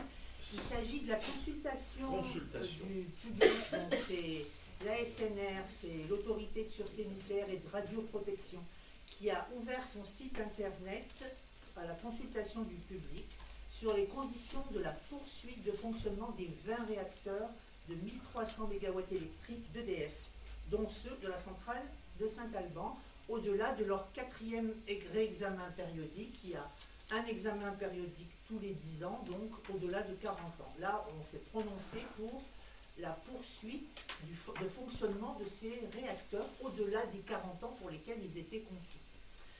Donc il y a eu cette consultation jusqu'au 15 juin sur le site internet et voilà, on a voulu y participer au titre de la commune. Donc on a envoyé une contribution, on a donné notre avis au titre de la commune et je crois bien qu'on doit être la seule du bassin à l'avoir fait. Donc c'est assez rare pour être souligné parce que quand on nous demande notre avis, eh bien c'est bien de le donner, d'autant qu'on s'est bien gardé de nous le demander au moment de la privatisation du service public de l'énergie, son ouverture à la concurrence. On s'est bien gardé de nous le demander quand ils ont mis en place la loi AREN, donc qui a contraint EDF à vendre sa production à prix coûtant à ses concurrents sur le marché au détriment de l'opérateur historique. On s'est bien gardé aussi de nous demander d'avoir un débat public sur la vente de la CNR, donc à Suez pour 1 euro symbolique. Et faut-il le rappeler, toutes ces décisions ont eu des impacts significatifs sur la gestion du service public de l'énergie et sur nos territoires. Et on en paye le prix aujourd'hui. Donc c'est vrai que les citoyens, ils auraient aimé, ainsi que leurs représentants, à être davantage associés à ces choix structurants. Donc pour le coup, là, on nous demande notre avis, on l'a donné. On a fait part de nos constats et de nos inquiétudes concernant plus particulièrement la sûreté et le vieillissement des installations. Donc EDF promet des efforts pour maîtriser le vieillissement des réacteurs, parce que bon, c'est quand même pas une paille, on parle de nucléaire et on parle de prolonger la durée de vie de matériel conçu au départ pour 40 ans. Alors, notamment le vieillissement des réacteurs, notamment des composants non remplaçables, parce qu'il existe des composants non remplaçables, comme la cuve et l'enseigne de confinement, à travers des contrôles approfondis. Mais il reste des risques d'accidents graves comme une fusion du cœur, ça reste préoccupant parce qu'une défaillance de ces composants, ça entraînerait des rejets radioactifs massifs qui contamineraient les airs, les sols, les nappes phréatiques de la région avec des conséquences dramatiques pour l'environnement. Donc voilà, notre constat, ça a été de ce côté-là une inquiétude sur la gestion des agressions et le dérèglement climatique, c'est-à-dire les agressions, c'est la prise en charge, la prise en compte des inondations, des séismes, des canicules. Donc, d'après EDF, elle sera renforcée, notamment via le noyau dur. Savoir ce sont des mesures qui ont été prises post-Fukushima. À Saint-Alban, nous sommes malgré tout particulièrement inquiets des impacts du dérèglement climatique, parce qu'avec les risques de sécheresse et d'inondation, une inondation majeure pourrait provoquer des rejets accidentels dans le Rhône. Et les risques liés au terrorisme, pour le coup, ne sont pas clairement identifiés dans la liste des agressions externes à prendre en compte. Nous sommes également inquiets à propos des impacts environnementaux, et là, pour le coup, c'était notre priorité, parce que les prélèvements d'eau dans le Rhône en temps normal pour le refroidissement sont déjà importants, ils sont déjà exacerbés par les sécheresses. Ça peut affecter indirectement les affluents locaux et les ressources en eau de notre commune, essentiellement pour l'agriculture et les habitants. Donc on se questionne aussi sur le réchauffement des eaux, qui sont des eaux à proximité des sites du budget, parce qu'il faut savoir que c'est en amont, hein, donc ça arrive vers chez nous, ainsi que les hypothétiques mini-EPR, SMR, donc dont la construction pourrait advenir dans les prochaines années et pour lesquelles on ne sait absolument pas où ils seraient implantés. Donc ces rejets d'effluents chimiques, nitrates, phosphates, radioactifs, tritium, carbone 14 dans le Rhône et l'air menacent la qualité de l'eau, les sols, la biodiversité, notamment dans le parc naturel régional du Pilat. Donc nous, on a attiré l'attention à ce niveau-là. Et en cas d'accident, une fusion du cœur, même improbable, pourrait percer, alors là je vais vous faire un peu peur, mais pourrait percer la dalle en béton et pourrait, voilà, je vous laisse imaginer la pollution des sols et des eaux souterraines. Et nous nous sommes aussi interrogés sur la capacité d'EDF à mener les travaux, non qu'on doute de leurs compétences, mais quand même qu'on doute des coûts financiers que cela va engendrer, et auront-ils ces moyens financiers? Comment seront garanties les capacités financières et industrielles d'EDF? Alors s'il s'agit d'argent public, on espère que ces investissements publics serviront à un service public durable de l'énergie. Alors nos demandes ont concerné les études spécifiques pour Saint-Alban. On a demandé des études détaillées sur les impacts environnementaux locaux de la centrale, notamment sur les rejets, dans un rayon qui inclut Pélussin, pour évaluer les risques spécifiques. On a demandé une surveillance des affluents locaux, les affluents du Rhône et les interconnexions hydrologiques pour protéger les ressources en eau de Pélussin et anticiper tout risque de contamination indirecte. On a demandé un suivi renforcé de la transparence, c'est-à-dire des relevés mensuels rendus publics, accessibles aux habitants, une communication plus claire, pédagogique, spécifiquement destinée aux habitants de Pélussin. Après tout, c'est notre commune qui contribue, donc on fait les choses pour nous, même si on tient compte évidemment qu'on est dans un parc naturel régional et qu'on milite aussi pour le parc. Et on a demandé aussi des garanties sur la sûreté, des garanties supplémentaires sur la gestion des risques résiduels, ce que je vous disais tout à l'heure, notamment en cas de fusion du cœur, et sur la robustesse des composants non remplaçables, la cuve, l'enceinte, parce que honnêtement, on ne voit pas bien comment on renforce une cuve. Voilà. C'est une question qui enfin, pour ma part, reste un grand mystère. Et alors, nous avons appelé aussi à une réflexion concertée sur la transition énergétique intégrant Pélussin et le parc du Pilat. À court terme, nous demandons des mesures incitatives aux économies d'énergie pour réduire notre dépendance énergétique. Et à long terme, nous plaidons pour des alternatives fiables, comme les renouvelables, compatibles avec notre biodiversité et notre tourisme. Et nous souhaitons aussi que cette réflexion soit transparente et participative pour garantir une adhésion citoyenne et une prise en compte des enjeux locaux. À l'avenir, donc, alors, on va lever le mystère, hein, on a salué les efforts d'EDF et de l'ASNR, et on était OK, on a dit OK pour poursuivre au-delà, on a été favorable à la poursuite de fonctionnement des réacteurs nucléaires de 1300 MW électriques d'EDF au-delà des 40 ans, car nous avons davantage confiance. Alors ça, c'était aussi, pourquoi pas, un avis qui paraît logique. On a peut-être plus confiance dans ces anciens réacteurs qui étaient conçus et construits dans les années 70-80, une période où EDF, qui était une entreprise publique, était moins soumise à des logiques de profit immédiat. Donc l'objectif à l'époque, c'était de garantir une indépendance énergétique nationale avec des standards de sûreté élevés pour l'époque, et ces réacteurs ont démontré leur robustesse au fil des décennies.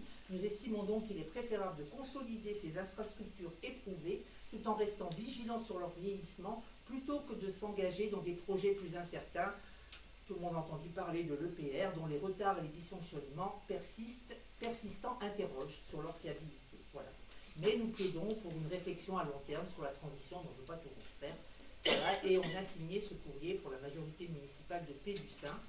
Et voilà, c'était plutôt bien accueilli en tout cas par l'autorité de sûreté nucléaire et en tout cas les agents qui ont réceptionné le courrier. Merci Leïla pour ce travail. Après on enchaîne sur un petit mot. Leïla, tu gardes la parole. Oui. Ouais. Oui, alors à propos de l'affaire Saint-Jean, n'est-ce pas? Donc, face aux questionnements de la presse donc, sur les accusations de violence, y compris sexuelles, à l'école privée Saint-Jean, vous savez qu'on a été sollicité, des agents ont été sollicités, il y a des télévisions qui ont voulu filmer, y compris la mairie, qui ont filmé, à défaut de pouvoir pénétrer à Saint-Jean, qui ont filmé l'église, enfin bon, c'était assez ubuesque. Donc nous, on a fait une proposition de texte pour dire que, enfin, commune, pour dire que ces accusations de violence, en fait, y compris sexuelles, quelle que soit leur ancienneté, qu'elles étaient d'une gravité extrême et qu'elles méritaient toute notre attention. Donc nous pensons avant tout aux victimes et à leurs besoins de vérité et de justice, et que nous soutenons toutes les initiatives qui leur permettront de parler et de se libérer d'un poids délétère. Que nous saluons le travail transpartisan effectué par des parlementaires qui s'emparent enfin de ce problème systémique et endémique de notre société, car il est urgent de faire face à ces questions avec courage et détermination. Nous souhaitons donc que la justice fasse toute la lumière sur ces accusations, en espérant que l'affaire ne soit pas utilisée pour des attaques partisanes ou des règlements de compte qui n'auraient pas la place à cet endroit. Clairement, nous, on est en soutien des victimes et pour que la justice aille jusqu'au bout de ces affaires et que enfin la chape et l'omerta soient levées. Voilà. Merci Léla. On enchaîne sur l'actualité. Oui. Mais tu as la parole là. Alors, l'actualité, je ne vais pas la garder longtemps parce que je ne vais pas vous dire tout ce qu'il y a dans l'agenda. Je vais juste souligner. Alors, vous savez qu'il y a la vogue. Hein, non, vous ne savez pas. Peut-être. Si on a de l'électricité, on aura de l'électricité. Donc, il y a la vogue qui commence ce soir jusqu'au 14 juillet. D'ailleurs, au 14 juillet, vous êtes invités. Les élus au défilé officiel, donc qui part de la place du Fossé, de Virieu, et qui part à 11h, tapante, qui descend jusqu'au monument aux morts. La commémoration aura lieu donc à 11h30 au monument aux morts, et on remontera sur le site de Saint-Charles comme l'année dernière, avec une remise des médailles des pompiers à partir de 12h15 et un apéritif offert par la commune. Voilà. Après, s'en suivront toutes les festivités, le concert au bistrot de l'industrie à 18h, le défilé des chars à 19h. Une nouveauté cette année, c'est la caravane karaoké Place des Croix pour remplacer le traditionnel, qui n'était plus traditionnel d'ailleurs, puisqu'il existait plus ou moins, à 21h30. Et le bal des conscrits à 22h30, en sachant qu'à partir de 21h30, non, je ne sais pas, cette année, il n'y a peut-être pas d'invitation des conscrits aux anciens, parce que ça ne va pas trop fonctionner l'année dernière. Voilà. Sinon, fin juillet, vous aurez les 26 et 27 juillet le festival, l'Estrange Festival, donc à Virieu, place du Fossé. Le 26 au soir, il y a un spectacle, et le 27, c'est toute la journée. Vous aurez aussi tout au long du mois de juillet beaucoup de manifestations et du mois d'août, beaucoup de manifestations qui sont conçues et mises en place par le Café Boutchou. Là, je tiens vraiment à le souligner, il y a énormément de choses qui se font via le Café Boutchou. Prenez ce petit et vous y trouverez une mine d'informations.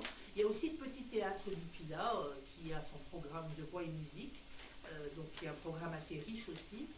Et sinon, moi je vous donne rendez-vous le 19 août pour les Bravos de la Nuit en version raccourcie cette année, du 19 au 23 août, donc les Bravos de la Nuit, sur 3 sites essentiellement à Virieu. Alors, dans des spectacles dans les jardins du parc, des spectacles sous la halle et des spectacles à la salle des fêtes qui s'enchaîneront 3 dans la journée et la soirée. Et donc ils ont réduit la voilure au niveau des spectacles et des concerts donc sur la place du Fossé comme traditionnellement. Et je vous donne aussi rendez-vous pour les journées du patrimoine, parce que je sais qu'on se revoit que le 26 septembre, donc les 20 et 21, ou 21-22, je ne sais plus, septembre, nous avons les journées du patrimoine. Et là, on va essayer de faire quelque chose de sympathique, puisqu'on va, cette année, les journées du patrimoine, leur thème, c'est l'architecture. Donc on va essayer de coller au mieux à ce projet d'architecture. Donc on va vous donner rendez-vous à Saint-Charles pour découvrir le projet architectural de Saint-Charles, parce qu'on a déjà des dessins de ce que va être Saint-Charles, y compris à l'intérieur et à l'extérieur. Donc là, les architectes vont travailler là-dessus. C'est aussi le moment où vous connaîtrez le nom de Saint-Charles, où sera dévoilé le nom. Et voilà, ce sera l'occasion, on prévoit de faire des choses avec les commerçants, s'ils sont d'accord, dans les vitrines, faire des sortes de poésie dans les vitrines, sur le thème de l'architecture. et un parcours avec, vous savez, dans les vitrines, ou exposés ici ou là, de la mairie jusqu'à Virieu, de jeux des 7 différences sur des bâtiments de la commune en travaillant avec nos cartes postales de la collection Navarro. Voilà. Merci. Ouais, tu rajoutes? Non, c'est bon? Alors, pour le 14 juillet, je crois qu'il y a eu un tableau qui a circulé, qui n'a pas été très rempli par les élus. Donc, moi, je vous invite à aller fouiller dans votre messagerie et retrouver ce mail qui est de Julie et qui demande la présence d'élus à différents endroits. Et c'est vrai qu'on n'est pas si nombreux que ça. Et si vous êtes là pour soutenir, c'est bien. Et c'est bien qu'on voit les élus aussi pour aider dans l'espace public. Puis Faut que tu en le plus, renvoies. Tu oui, peux le renvoyer parce que ça nous dit rien. Ça me dit rien. Eh bien, on va demander à le renvoyer. Non, c'est pas possible, hein, les vendredis. Oui, je vais essayer de le retrouver. C'est demain. C'est ce soir. Alors ce soir, Je vais on va le essayer de prendre le tout de suite. retrouver, alors. mais on l'a reçu il y a un petit moment qu'elle nous l'a envoyé. Je vous l'ai mis C'est animation. Oui. Sinon, on retrouve le tableau. Alors, Julie Nouvet, c'est animation. C'est animation, oui. Bon, quelqu'un peut le renvoyer à tout le monde? Oui. Allez. Un petit mot avant de conclure. Oui, je voulais dire un tout petit mot. Le 2 juillet, nous avons eu la journée du personnel, et je vais mettre en avant parce que c'était une grande matinée, enfin pour nous les quelques élus qui ont participé. C'était une présentation, je vais dire, inter-service. Chaque service a présenté son fonctionnement, les agents qui travaillaient dans chaque service, et c'était, vraiment, il y avait une très très belle présentation, très animée, très ludique, voilà, et très sérieuse en même temps. très rigoureuse et très sérieuse, et on peut mettre en avant vraiment un excellent travail de l'ensemble des agents. Vraiment, je veux souligner parce qu'il y a une ambiance qu'on peut mettre en avant, ça c'est sûr. Et après, on a fini par un petit repas partagé, et ça c'était un grand moment. Donc merci aux agents qui nous ont offert cette belle matinée. Voilà, prochain conseil municipal, c'est le 26 septembre. Et je vous souhaite un bel été. Allez. Merci. Merci à tous. Et maintenant, un petit casse-croûte offert par